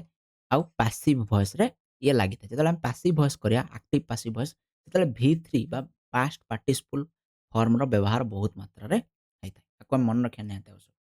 V4 ଯୋଉଟା ହଉଛି ଆଇଏନଜି। ଆଇଏନଜି ଲାଗିଛି ମାନେ ଆମେ ଜାଣିବା ସେଟା କଣ୍ଟିନ୍ୟୁଅସ୍ ଟେନ୍ସରେ ଅଛି, ପ୍ରୋଗ୍ରେସିଭରେ ଅଛି। ଠିକ୍ ଅଛି? ଯେତେବେଳେ ଆମେ ଟେନ୍ସର ପ୍ରୋଗ୍ରେସିଭ ଫର୍ମ ପଢ଼ିବା ସେଇଥିରେ ଆଇଏନଜିର ବ୍ୟବହାର କରାଯାଇଥାଏ। ଠିକ୍ ଅଛି? ଆଉ ଯେତେବେଳେ ପରଫେକ୍ଟ ଫର୍ମ ପଢ଼ିବା ସେତେବେଳେ V3ର ବ୍ୟବହାର କରାଯାଇଥାଏ। ଏଇଟା ଆମକୁ ମନେ ରଖିବାକୁ ପଡ଼ିବ। ତାପରେ V5 କଣ? ଯେତେବେଳେ ଆମେ ଭର୍ବରେ ଏସ୍ କିମ୍ବା ଇଏସ୍ ଲଗାଉଛେ ସେଟା present indefinite with third person singular. Third person singular କିଏ ଦେଖ? ଥାର୍ଡ ପର୍ସନ ସିଙ୍ଗୁଲାର ହଉଛି ହି, ସି, ଇଟ୍, ରାମ୍। ତାମାନେ ଏଇ ଥାର୍ଡ ପର୍ସନ ସିଙ୍ଗୁଲାର ପାଖରେ ଯେତେବେଳେ ଭର୍ବ ଲାଗିଛି, ଭର୍ବରେ ଆମେ ସମସ୍ତେ କଣ କରିବା? ଏସ୍ କିମ୍ବା ଇଏସ୍ ଲଗାଇବା। ଯେମିତି ଗୋଜ୍ ପାଖରେ ଆମେ ଗୋଜ୍ ଲଗେଇଲେ, ବୁଝିଲା ନା ନାଇଁ? କମ୍ ପାଖରେ ଏସ୍ ଲଗେଇକି ଆମେ କମ୍ସ କରିବା ଯଦି ଥାର୍ଡ ପର୍ସନ ସିଙ୍ଗୁଲାର ଅଛି। ଠିକ୍ ଅଛି? ଆଉ କୌଣସିଟି ପାଖରେ କଣ ଲାଗିବନି ନା ଏଇ ଏସ୍ କିମ୍ବା ଇଏସ୍ ଲାଗିବ ନାହିଁ। ଆଶା କରୁଛି ଏତିକି ସମସ୍ତେ ବୁଝି ପାରିଥିବ। କାହା ପାଖରେ କୋଉଟା ଲାଗିବ ହେଲା। ସବୁଠୁ ଇମ୍ପୋର୍ଟାଣ୍ଟ ହେଉଛି ତମର V3 ଆଉ ଆଇଏନଜି, ଏଇ ଦୁଇଟା ଜାଣିବା ନିହାତି ଆବଶ୍ୟକ। V3 ଲାଗିବ ପରଫେକ୍ଟ ପାଖରେ, ଆଇଏନଜି ଲାଗିବ କଣ୍ଟିନ୍ୟୁଅସ୍ ପାଖରେ ବା ପ୍ରୋଗ୍ରେସିଭ ପାଖରେ, ଏଟାକୁ ତମେ ମନେ ରଖିବ। ତା ସହିତ ଏସ୍ ଆଉ ଇଏସ୍ ଲାଗିବ କାହା ପାଖରେ, ନା ଥାର୍ଡ ପର୍ସନ ସିଙ୍ଗୁଲାର ପାଖରେ ଯଦି ପ୍ରେଜେଣ୍ଟ ସିମ୍ପଲ ବାକ୍ୟଟି ଅଛି। ଠିକ୍ ଅଛି, ତାକୁ ଆମେ ପଢ଼ିବା। ଯେମିତି ଏଠି ଦେଖ ବିଭିନ୍ନ ପ୍ରକାର ଫର୍ମ ଲେଖା ହେଇଛି, କେତେଟା ଜିନିଷ ଲେଖା ହେଇଛି, ଗୋର ୱେଣ୍ଟ ହେଇଗଲା, ଗନ୍ ହେଇଗଲା, ଆଇଏନଜି ଲଗେଇଲେ ଗୋଇଂ ହେଇଗଲା, ଆଉ ଇଏସ୍ ଲାଗିଲେ ଗୋଜ୍ ହେଇଗଲା। ଠିକ୍ ଅଛି ନା ନାଇଁ? ସେମିତି କମ୍ର କେମ୍ କମ୍ ହେଇଗଲା, କମିଂ ହେଇଗଲା, ଆଉ କମ୍ସ ହେଇଗଲା।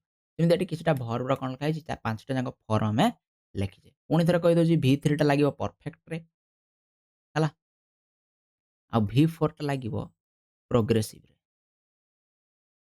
ହେଲା, V5ଟା ଲାଗିବ ଥାର୍ଡ ପର୍ସନ ସିଙ୍ଗୁଲାର ପାଖରେ ହେଲା। ଏ ତିନିଟା ମନେ ରଖିବ। V2 କୋଉଠି ଲାଗିବ, ପାଷ୍ଟ ସିମ୍ପଲରେ। ଏଟା ଆମେ ଆଗକୁ ପଢ଼ିବା ଏସବୁ ଜିନିଷ ହେଲା, କୋଉଠି କୋଉ ଫର୍ମଟା ଲାଗିବ ଆକୁ ତମେ ମନେ ରଖିବା ନିହାତି ଆବଶ୍ୟକ।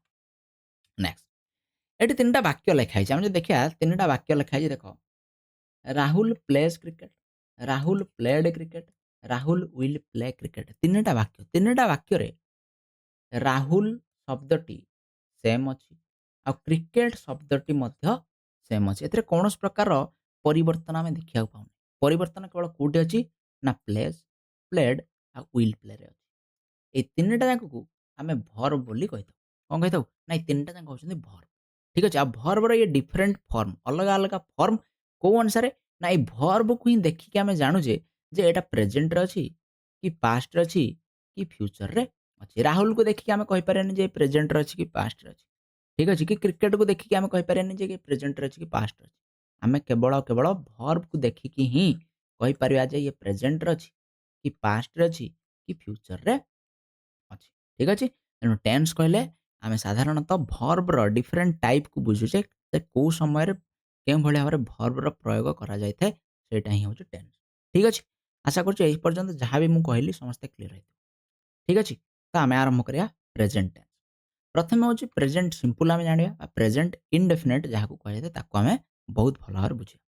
ପ୍ରେଜେଣ୍ଟ ସିମ୍ପଲର ଷ୍ଟ୍ରକ୍ଚର ଆମେ ପ୍ରଥମେ ବୁଝିବା ଯେ ବାକ୍ୟଟା କେମିତି ଗଠନ କରାଯାଏ। ଆମେ ଜାଣିଛେ ଯେ ସବୁବେଳେ ବାକ୍ୟ ଗଠନ କଲାବେଳେ ପ୍ରଥମେ ସବଜେକ୍ଟ ଆସିବ, ତା ସହିତ ଗୋଟେ ଭର୍ବ ଆସିବ। ଠିକ୍ ଅଛି, ସବଜେକ୍ଟ କିଏ ହେଇଥାଏ, ସବଜେକ୍ଟ ଆଇଦର ଆମର ନାଉନ୍ ହେବ କିମ୍ବା ପ୍ରୋନାଉନ୍ ହେବ। ଠିକ୍ ଅଛି ନା, ନାଉନ୍ କହିଲେ କ'ଣ, ନାଉନ୍ କହିଲେ ଗୋଟେ ନେମିଂ ୱାର୍ଡ, ଯେକୌଣସି ଜିନିଷର ନାଁ ଅଛି ତାକୁ ଆମେ ନାଉନ୍ କହିଥାଉ। ଯେମିତି ମୋର ଗୋଟେ ନାଁ ଅଛି, ବୁଝିହେଲା ନା ନାହିଁ। କଲମ ଯଦି ଆମେ କହିବା ତମେ ଖାତା ପେନ୍ ଧରିଥିବ, ଖାତାର ଗୋଟେ ନାଁ ଅଛି, ଖାତାଟା ଗୋଟେ ନାଉନ୍। କଲମର ଗୋଟେ ନାଁ ଅଛି, କଲମଟା ଗୋଟେ ନାଉନ୍। ତ ଯାହାର ଯାହାର ନାଁ ଅଛି ତାକୁ ଆମେ କ'ଣ କହୁଛେ, ନା ନାଉନ୍ ବୋଲି କହିଥାଉ। ଠିକ୍ ଅଛି, ପ୍ରୋନାଉନ୍ କ'ଣ, ନା ନାଉନ୍ ବଦଳରେ ଯେତେବେଳେ ଆମେ କୌଣସି ଗୋଟେ ଜିନିଷକୁ ବ୍ୟବହାର କରୁଛେ ତାକୁ ଆମେ ପ୍ରୋନାଉନ୍ କହିଥାଉ। ପ୍ରୋନାଉନ୍ ଆମେ ଏବେ ଦେଖିଲେ କୋଉଟାକ, ନା I, we, you, he, she, ଏଇସବୁ ଜିନିଷକୁ ଆମେ ପ୍ରୋନାଉନ୍ ବୋଲି ସାଧାରଣତଃ କହିଥାଉ। ତ ସବଜେକ୍ଟରେ ଆକୁ ଆମେ ବ୍ୟବହାର କରିଥାଉ। ଠିକ୍ ଅଛି, ଆଉ ସବଜେକ୍ଟରେ ସିଙ୍ଗୁଲାର ଆଉ ପ୍ଲୁରାଲ ରହିଥାଏ, ଆଉ ଭର୍ବରେ ମଧ୍ୟ ସିଙ୍ଗୁଲାର ଆଉ ପ୍ଲୁରାଲ ରହିଥାଏ। ସେଟାକୁ ମୁଁ ଟିକେ ତୁମକୁ ବୁଝେଇ ଦେଉଛି। ଏଇଠି ଲେଖା ହେଇଛି ଦେଖ, କ'ଣ ହେଇଥାଏ, ନା ନାଉନ୍ ହେଉଛି ଗୋଟେ ନେମିଂ ୱାର୍ଡ, ଆଉ ଭର୍ବ ହେଉଛି ଗୋଟେ ଆକ୍ସନ ୱାର୍ଡ। ଏଇଟାକୁ ଆମେ ବୁଝିବା ଟିକେ ନିହାତି ଆବଶ୍ୟକ। ନାଉନ୍ ହେଉଛି ଗୋଟେ ନେମିଂ ୱାର୍ଡ, ଭର୍ବ ହେଉଛି ଗୋଟେ ଆକ୍ସନ ୱାର୍ଡ। ଯାହାର ନାଁ ଅଛି ଆମେ ତାକୁ କହୁଛେ ନାଉନ୍। ଠିକ୍ ଅଛି, ଆଉ ଯେତେବେଳେ ଗୋଟେ କାମକୁ ଆମେ କରୁଛେ ସେ କାମଟା ହେଉଛି ଆମର ଭର୍ବ। ତ ସିଙ୍ଗୁଲାର ଆଉ ପ୍ଲୁରାଲ ନାଉନ୍, ସିଙ୍ଗୁଲାର ନାଉନ୍ରେ ଦେଖ ଗୋଟେ ଜିନିଷଟେ ତମେ ଲକ୍ଷ୍ୟ କରିବ ଯେ ସିଙ୍ଗୁଲାର ନାଉନ୍ରେ ଯେ ଚେୟାର ଅଛି, ଚେୟାର ଗୋଟେ ନାଉନ୍। ଠିକ୍ ଅଛି, ସିଙ୍ଗୁଲାର ନାଉନ୍ରେ ଯେତେବେଳେ ଆମେ ଏସ୍ ଲଗେଇ ଦେଉ ସେଟା ପ୍ଲୁରାଲ ନାଉନ୍ରେ କନଭର୍ଟ ହେଇଯାଏ। ତାମାନେ ଏକ ବଚନର ଯେତେବେଳେ ଆମେ ଏସ୍ ଲଗେଇ ଦେଉ ସେଟା ବହୁ ବଚନରେ କନଭର୍ଟ ହେଇଯାଏ ଇଂଲିଶରେ। ଠିକ୍ ଅଛି, ଯେମିତି ବୟର ବଏଜ୍ ହେଇଗଲା, ଗାର୍ଲର ଗାର୍ଲସ ହେଇଯିବ। ବୁଝିହେଲା, ଏସ୍ କିମ୍ବା ଇଏସ୍ ଲଗେଇଦେଲେ ଆମେ ସେଠି କ'ଣ ହେଇଯାଉଛି, ନା ବହୁ ବଚନରେ କନଭର୍ଟ ହେଇଯାଉଛି କୋଉଟା, ନାଉନ୍ଟା। ଭର୍ବ କ୍ଷେତ୍ରରେ ଓଲଟା ହେଇଥାଏ। ଠିକ୍ ଅଛି, ଏଠି ଭୁଲ ଲେଖା ହେଇଯାଇଛି ପିଲେ, ଏଟା ସିଙ୍ଗୁଲାର ନୁହଁ, ଏଟା ଓଲଟା ଲେଖା ହେଇଯାଇଛି ଆକ୍ଚୁଆଲି। ଠିକ୍ ଅଛି, ଏଇଟା ହେଉଛି ପ୍ଲୁରାଲ, ଏଇଟା ହେଉଛି ସିଙ୍ଗୁଲାର। ଠିକ୍ ଅଛି, ଏଟା ଟିକେ କରେକ୍ସନ କରିଦେବ, ଏଟା ଭୁଲ ଲେଖା ହେଇଛି। ପ୍ରଥମ ଯୋଉ ବେସ୍ ଫର୍ମଟା ସେଟା ସବୁବେଳେ ପ୍ଲୁରାଲ, ବହୁ ବଚନରେ ଥାଏ। ଯେତେବେଳେ ଏଇଥିରେ ଏସ୍ ଲାଗିବ ସେଟା ଏକ ବଚନ ହେବ। ଆଶା କରୁଛି ମୁଁ ସମସ୍ତେ ବୁଝିପାରିବ। ଯେତେବେଳେ ନାଉନ୍ରେ ଏସ୍ ଲଗେଇଲେ ନାଉନ୍ଟା ଏକ ବଚନରୁ ବହୁ ବଚନ ହେଲା। ଭର୍ବରେ ଓଲଟା ହେଲା, ଭର୍ବଟା ପ୍ରଥମେ ବହୁ ବଚନରେ ହିଁ ଅଛି, এইটা যেତେବେଳେ ଏସ୍ ଲାଗିବ ଇଏ ଏକବଚନରେ କନଭର୍ଟ ହେଇଯିବ। ଠିକ୍ ଅଛି? ଆଉ ସବୁବେଳେ ଆମେ ମନେ ରଖିବା ଯେ ଏକବଚନ ନାଉନ୍ ପାଖରେ ଦେଖ ସିଙ୍ଗୁଲାର ସବଜେକ୍ଟ ବା ଏକବଚନର କର୍ତ୍ତା ପାଖରେ ସିଙ୍ଗୁଲାର ଭର୍ବ ଲାଗିବ, ଏକବଚନର ଭର୍ବ ଲାଗିବ। ସେମିତି ପ୍ଲୁରାଲ ସବଜେକ୍ଟ ପାଖରେ ପ୍ଲୁରାଲ ଭର୍ବ ଲାଗିବ। ଠିକ୍ ଅଛି? ସିଙ୍ଗୁଲାର ଭର୍ବ କିଏ? ନା ହି, ସି, ରାମ, ଇଟ୍ ଏଇ ସବୁ ଜିନିଷ ହେଉଛି ସିଙ୍ଗୁଲାର ଭର୍ବ। ଯୋଉଟା ପାଖରେ ଆମେ କ'ଣ ଲଗେଇଛେ? ୱାକ୍ସ, ଗୋଜ୍ ସିଙ୍ଗୁଲାର ଭର୍ବକୁ ଲଗେଇଛେ। ଆମେ ଜାଣିଲେ ଯେ ଭର୍ବରେ ଏସ୍ ଲାଗିଗଲେ ସେ ସିଙ୍ଗୁଲାର ହେଇଛି। ପ୍ଲୁରାଲ ନାଉନ୍ କୋଉଟାକ? ዊ, ୟୁ, ଦେ ହେଉଛି ପ୍ଲୁରାଲ ନାଉନ୍। ତା ପାଖରେ ପ୍ଲୁରାଲ ଭର୍ବ ମଧ୍ୟ ଲାଗିଛି ୱାକ୍ ଆଉ ଗୋ। ଠିକ୍ ଅଛି? ଆଇ ହେଉଛି ଗୋଟେ ଏମିତି ଆମେ କହିପାରିବା ସବଜେକ୍ଟ ଯିଏ ସିଙ୍ଗୁଲାର ବି ହେଇଥାଏ ପ୍ଲୁରାଲ ବି ହେଇଥାଏ। ଆଇ ମାନେ ମୁଁକୁ ବୁଝାଉଛି, ବୁଝିହେଲା ନା ନାହିଁ? ତେଣୁ ଆଇ ପାଖରେ ଏଠି ଗୋଟେ ବ୍ୟତିକ୍ରମ ଦେଖା ଯାଇଥାଏ। ଠିକ୍ ଅଛି? ଆଇ ପାଖରେ ବ୍ୟତିକ୍ରମ ଦେଖାଯାଏ ଯୋଉଟାକୁ ଆମେ ଏକ୍ସେପସନ୍ ବୋଲି କହିଥାଉ। ଆଇ ଫାଷ୍ଟ ପର୍ସନ କେତେବେଳେ ହୁଏ? ନା ଯେତେବେଳେ ଆମ୍ ବସେ। ଆମେ ଜାଣିଛେ କେବଳ ଆମ୍‌ଟା କେବଳ ଆଇ ପାଖରେ ହିଁ ବସେ। ଅନ୍ୟ କୌଣସି ସବଜେକ୍ଟ ପାଖରେ ଆମ୍ ଲାଗେ ନାହିଁ। ଠିକ୍ ଅଛି? ଏଟାକୁ ଆମେ ମନେ ରଖିବା। ଆମ୍‌ଟା କେବଳ ଆଇ ପାଖରେ ହିଁ ବସିଥାଏ। ତେଣୁ ଯେତେବେଳେ ଆମ୍‌ଟା ଆଇ ପାଖରେ ବସିଛି ଏଇଟା ହେଉଛି ଗୋଟେ ସିଙ୍ଗୁଲାର। ଏଇଟା ଠିକ୍ ଅଛି। ସେମିତି ଆଇ ପାଖରେ ୱାଜ୍ ମଧ୍ୟ ବସିଥାଏ। ଆଉ ୱାଜ୍ ଯେତେବେଳେ ବସିଛି ସେତେବେଳେ ମଧ୍ୟ ଆଇଟା ହେଉଛି ସିଙ୍ଗୁଲାର। ଠିକ୍ ଅଛି? କିନ୍ତୁ ଆଇ ପାଖରେ ଆମେ ହାଜ୍ ବସେଇ ପାରିବାନି, ଡଜ୍ ବସେଇ ପାରିବାନି କି ଗୋଜ୍ ମଧ୍ୟ ବସେଇ ପାରିବାନି। ହେଲା? ଯେତେବେଳେ ଆଇ ପାଖରେ ହାଜ୍ ବସେଇ ପାରିବାନି ଆମେ ହାଭ୍ ବସେଇବା। ଏଇ ସମୟରେ ପ୍ଲୁରାଲ ହେଇଯାଏ। ଠିକ୍ ଅଛି? ଆଇ ହାଭ୍ ଲାଗେ, ଆଇ ଡୁ, ଆଇ ଗୋ ଏଇଭଳି ବ୍ୟବହାର ଆମେ କରିଥାଉ। ଠିକ୍ ଅଛି? ତ ଦିଟା ସ୍ପେଶାଲ ଜିନିଷ ଆମେ ଜାଣିଲେ ଯେ ଆଇ ପାଖରେ ଗୋଟେ ସିଙ୍ଗୁଲାର ଭର୍ବ ଲାଗିଲା ଆମ୍, ଆଉ ଗୋଟେ ସିଙ୍ଗୁଲାର ଭର୍ବ ଲାଗିଲା ୱାଚ୍। ଆ ଛଡ଼ା ଅନ୍ୟ କୌଣସି ସିଙ୍ଗୁଲାର ଭର୍ବ ଆଇ ପାଖରେ ବସେ ନାହିଁ। ଠିକ୍ ଅଛି? ଆଉ ଆମ୍‌ଟା କେବଳ ଆଇ ପାଖରେ ବସିଥାଏ। ଏତିକି ଜିନିଷ ତମେ କ୍ଲିୟର ହେବ ବୋଲି ହେଇଥିବ ବୋଲି ମୁଁ ଆଶା କରୁଛି। ଏବେ ମୁଁ ଯିବି ଷ୍ଟ୍ରକ୍ଚରକୁ। ଷ୍ଟ୍ରକ୍ଚର ଯେତେବେଳେ ଦେଖୁଛେ ଆମେ 4 ପ୍ରକାରର ବାକ୍ୟ ଆମେ ସାଧାରଣତଃ ଦେଖିବା ଆଫର୍ମେଟିଭ, ନେଗେଟିଭ, ୟେସ୍ ନୋ କ୍ୱେଶ୍ଚିନ୍ ଆଉ WH କ୍ୱେଶ୍ଚିନ୍। ଆଫର୍ମେଟିଭ କହିଲେ ଯେତେବେଳେ ଆମେ ଗୋଟେ ଜେନେରାଲ ଷ୍ଟେଟମେଣ୍ଟ କହୁଛେ, ଗୋଟେ ସାଧାରଣ ବାକ୍ୟ କହୁଛେ ଯୋଉଟା ପଜିଟିଭରେ ଅଛି, ସକାରାତ୍ମକ ୱେରେ ଅଛି, ତାର ସେଣ୍ଟେନ୍ସ ତାର ଷ୍ଟ୍ରକ୍ଚର ରହିବ କ'ଣ? ସବଜେକ୍ଟ ରହିବ। ସବଜେକ୍ଟ ସହିତ V1 ରହିବ, ଭର୍ବର ବେସ୍ ଫର୍ମ ରହିବ। ବେସ୍ ଫର୍ମ ସହିତ ଏସ୍ କିମ୍ବା ଇଏସ୍ ଲଗାଅ। ଏଇଟା କେବଳ କୋଉଠି ଥାଏ? ନା ପ୍ରେଜେଣ୍ଟ ଇନଡେଫିନିଟରେ ହେଇଥାଏ। ଠିକ୍ ଅଛି? ଏସ୍ କିମ୍ବା ଏସ୍ କୋଉ କ୍ଷେତ୍ରରେ ଲାଗେ? ଏଇଟା ମଧ୍ୟ ମୁଁ କହିଲି ଯେ ଥାର୍ଡ ପର୍ସନ ସିଙ୍ଗୁଲାର। କେବଳ ଥାର୍ଡ ପର୍ସନ ସିଙ୍ଗୁଲାର ପାଖରେ। ଯେମିତିକି ହି। ହି ଯଦି ଅଛି, ସବଜେକ୍ଟ ଯଦି ହି ଅଛି, ତାହେଲେ ମାନେ ସିଙ୍ଗୁଲାର ହେଇଗଲା, ତାହେଲେ ଭର୍ବ ମଧ୍ୟ ସିଙ୍ଗୁଲାର ଲାଗିବ। ହେଲା? ତାହେଲେ କ'ଣ ହେଇଯିବ? ହି ପାଖରେ ଗୋଜ୍ ଲାଗିବ। ଠିକ୍ ଅଛି? ଏଇ ଗୋଜ୍‌ଟାକୁ ଆମେ ଡୁ ଆଉ ଡଜ୍ ମଧ୍ୟ କହିଥାଉ।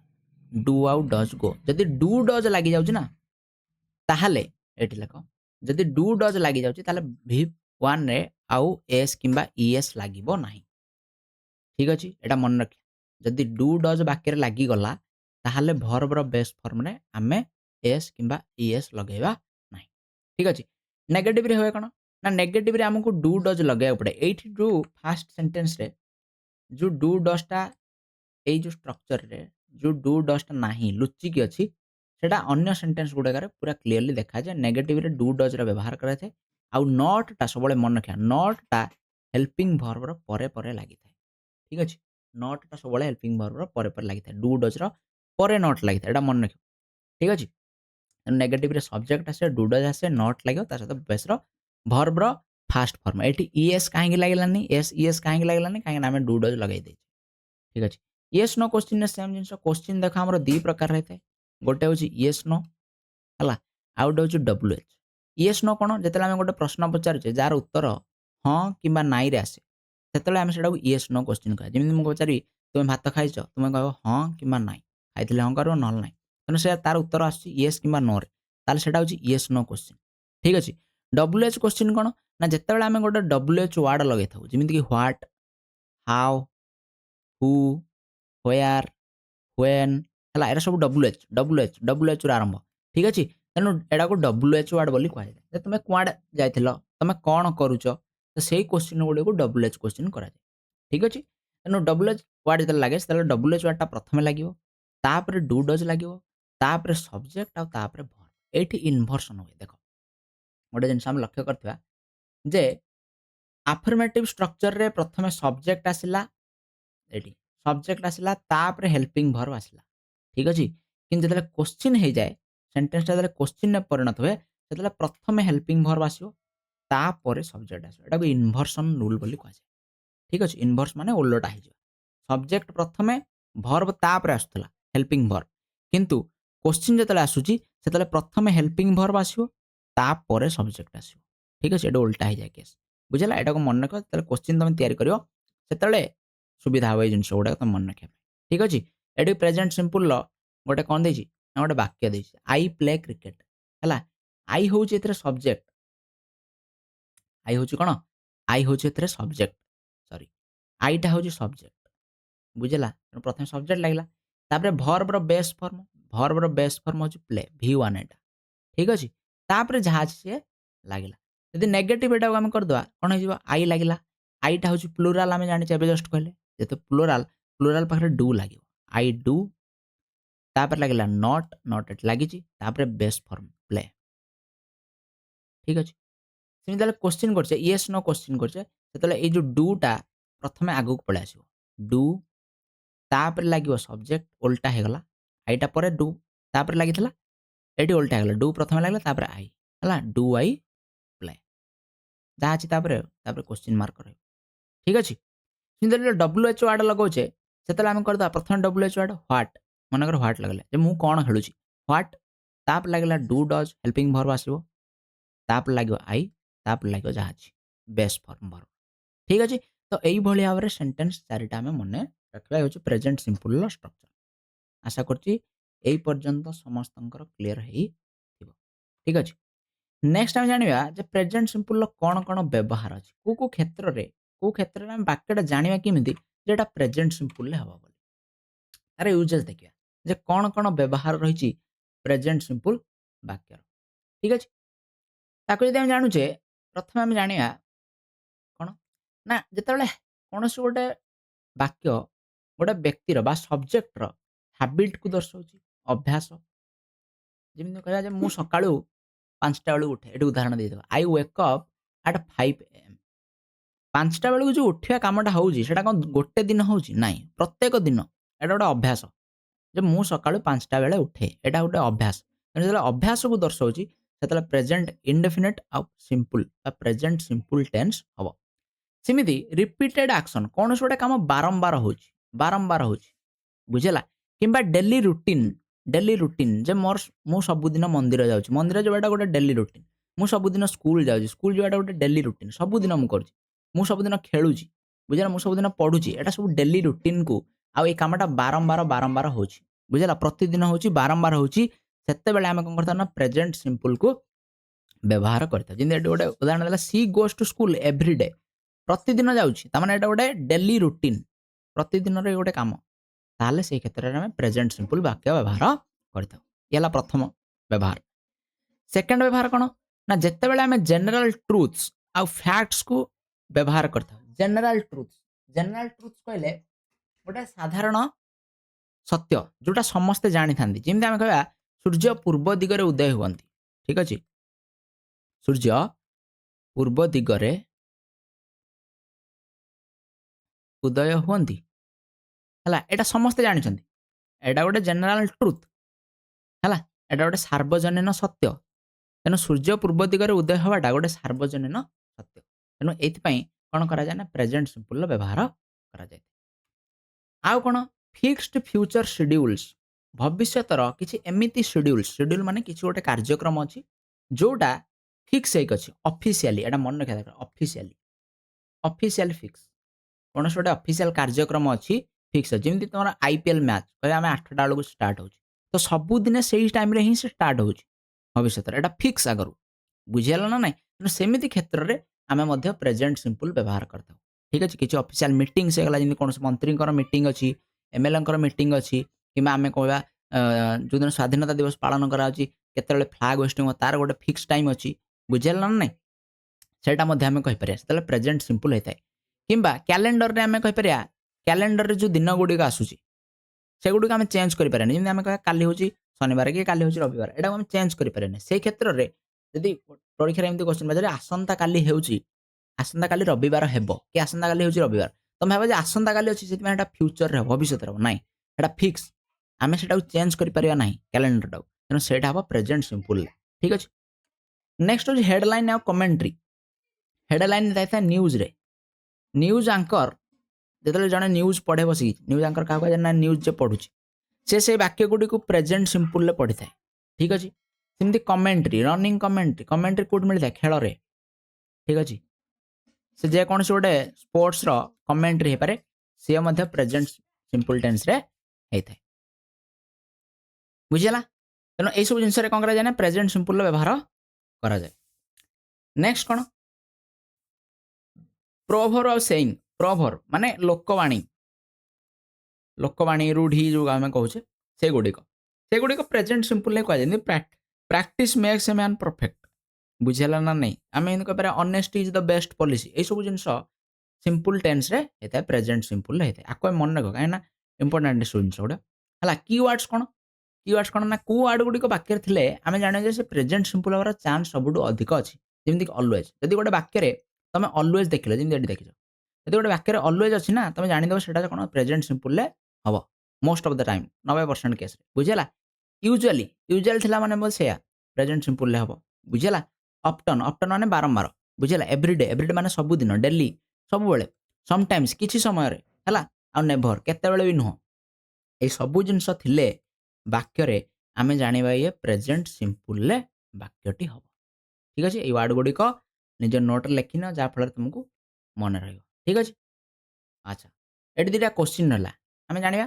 ପ୍ରଥମ କୋଶ୍ଚିନ୍ ଅଛି ଦ ସପ୍ ୟୁଜୁଆଲି ଓପନ୍ 10 minutes ଲେଟ୍ ଏଠି ଦେଖ ୟୁଜୁଆଲି ଶବ୍ଦର ବ୍ୟବହାର କରାହେଲା ୟୁଜୁଆଲି ଶବ୍ଦ ଯେତେବେଳେ ବ୍ୟବହାର ହେଇଛି ଆମେ ଜାଣିଲେ ଯେ ଇଏ ପ୍ରେଜେଣ୍ଟ ସିମ୍ପଲରେ ହେବ ତ ଏଥିରେ କ'ଣ ଏରର ଅଛି ଭୁଲ କ'ଣ ରହିଛି ନା ଦେଖ ପ୍ରଥମେ ଦେଖ ସବଜେକ୍ଟ ଏଠି ସବଜେକ୍ଟ ହେଉଛି ସବ୍ଟା ହେଉଛି ଥାର୍ଡ ପର୍ସନ ସିଙ୍ଗୁଲାର ଆମେ ଜଷ୍ଟ କହିଲେ ଯେ ସିଙ୍ଗୁଲାର ସବଜେକ୍ଟ ପାଖରେ ଭର୍ବ ମଧ୍ୟ ସିଙ୍ଗୁଲାର ଲାଗିବ ଆଉ ସିଙ୍ଗୁଲାର ଭର୍ବର ଗୋଟେ ପରିଚୟ ହେଉଛି ଯେ ସେଥିରେ ଏସ୍ କିମ୍ବା ଇଏସ୍ ଲାଗିଥିବ କିନ୍ତୁ ଏଠି ଓପନ୍ ପାଖରେ ଏସ୍ କିମ୍ବା ଇଏସ୍ ଲାଗିନାହିଁ ତେଣୁ ଏଇଟା ସଠିକ ହେବା କଥା ଓପନ୍ସ ବୁଝିଗଲା ସେମିତି ସେକେଣ୍ଡ ଜିନିଷ the new secretary does not likes the office ହେଲା ନ୍ୟୁ ସେକ୍ରେଟାରୀଟି ଡଜ୍ ନଟ୍ ଲାଇକ୍ସ ଦେଖ ଏଠି ପ୍ରୋବ୍ଲେମ୍ କ'ଣ ଅଛି ନା ଏଇଠି ଅଛି ଆମେ ଜାଣିଛେ ଯେ ସେକ୍ରେଟାରୀଟା ହେଲା କ'ଣ ଦ ନ୍ୟୁ ସେକ୍ରେଟାରୀ ଇଏ ମଧ୍ୟ ଥାର୍ଡ ପର୍ସନ ସିଙ୍ଗୁଲାର ପାଖରେ ଭର୍ବ ସିଙ୍ଗୁଲାର ଲାଗିବ ସିଙ୍ଗୁଲାର ଭର୍ବରେ ଏସ୍ ଲାଗିଥାଏ କିନ୍ତୁ ଯେତେବେଳେ ଡୁ କିମ୍ବା ଡଜ୍ ଲାଗିନଥିବ ଯଦି ଡୁ ଆଉ ଡଜ୍ ଲାଗିଗଲା ତାମାନେ ଏଇ ଭର୍ବରେ ଆଉ ଏସ୍ ଲାଗିବ ନାହିଁ ତେଣୁ ଏଇଟା କ'ଣ ହେବ ନା ଡଜ୍ ନଟ୍ ଲାଇକ୍ ହେବ ଲାଇକ୍ସ ହେବନି ବୁଝିପାରିଲ ଦୁଇଟା ଯାକ କୋଶ୍ଚିନ୍ ଆଶା କରୁଛି ଆମେ ନେକ୍ସଟ ଟେନ୍ସକୁ ଯିବା ପ୍ରେଜେଣ୍ଟ ପ୍ରୋଗ୍ରେସିଭ ବା ପ୍ରେଜେଣ୍ଟ କଣ୍ଟିନ୍ୟୁଅସ୍ ପ୍ରୋଗ୍ରେସିଭ ଆଉ କଣ୍ଟିନ୍ୟୁଅସ୍ର ଅର୍ଥ ହେଉଛି ଯେ ଯେତେବେଳେ କୌଣସି ଗୋଟେ କାମ କିଛି ସମୟ ପାଇଁ ଚାଲିଛି ଆଉ କାମଟା କଣ୍ଟିନ୍ୟୁ ଅଛି ଯେମିତି ଏବେ କହିବା ଯେ ଆମେ ପାଠ ପଢ଼ୁଛେ ଏଇ କଥା ସମୟ ଶୁଣିଲା ବେଳକୁ ତୁମେ କ'ଣ କରୁଛ ନା ପାଠ ପଢ଼ୁଛ ପାଠ ପଢ଼ିବା କାମଟା ଅନଗୋଇଂ ଚାଲିଛି ବର୍ତ୍ତମାନ ଠିକ ଅଛି ତ ଗୋଟେ ସମୟରୁ ଆରମ୍ଭ କରିକି କାମଟା ଗୋଟେ ସମୟ ପର୍ଯ୍ୟନ୍ତ ଯେତେବେଳେ ଚାଲିଥିବ ସେତେବେଳେ ଆମେ ସେଟାକୁ କହିଥାଉ କ'ଣ କଣ୍ଟିନ୍ୟୁଅସ୍ ଟେନ୍ସ ବା ପ୍ରୋଗ୍ରେସିଭ ଟେନ୍ସ ବୁଝିଲା ଏଇଥିରେ ଇଏ ଦର୍ଶାଏ କ'ଣ ନା ଟେମ୍ପୋରାରୀ ଆକ୍ସନକୁ ଟେମ୍ପୋରାରୀ ଆକ୍ସନ ସିମ୍ପଲ ଦର୍ଶାଇଲା ପରମାନେଣ୍ଟ ଆକ୍ସନ ସବୁଦିନ ହେଉଛି ଗୋଟେ କାମ ଯେମିତି ଆମେ କହିବା ସେ ସବୁଦିନ ବସ୍ରେ ଯାଏ ତ ସବୁଦିନ ଯାଉଛି ବୋଲେ ସିମ୍ପଲ କିନ୍ତୁ ସେଇ ରୁଟିନଟା ଯଦି ଭାଙ୍ଗିଗଲା କେଉଁଦିନ ମନେକର କେଉଁଦିନ ବସ୍ ଆସିଲାନି ଗୋଟେ ଦିନ ସେ କାରରେ ଗଲା କି ବାଇକ୍ରେ ଗଲା ଆମେ କହିପାରିବା ଯେ ସେ ସବୁଦିନ ବସ୍ରେ ଯାଏ କିନ୍ତୁ ଆଜି ସେ ବାଇକ୍ରେ ଯାଉଛି ବୁଝିଲା ନା ନାହିଁ ସବୁଦିନ ସେ ବସ୍ରେ ଯାଉଛି କିନ୍ତୁ ଗୋଟେ ଦିନ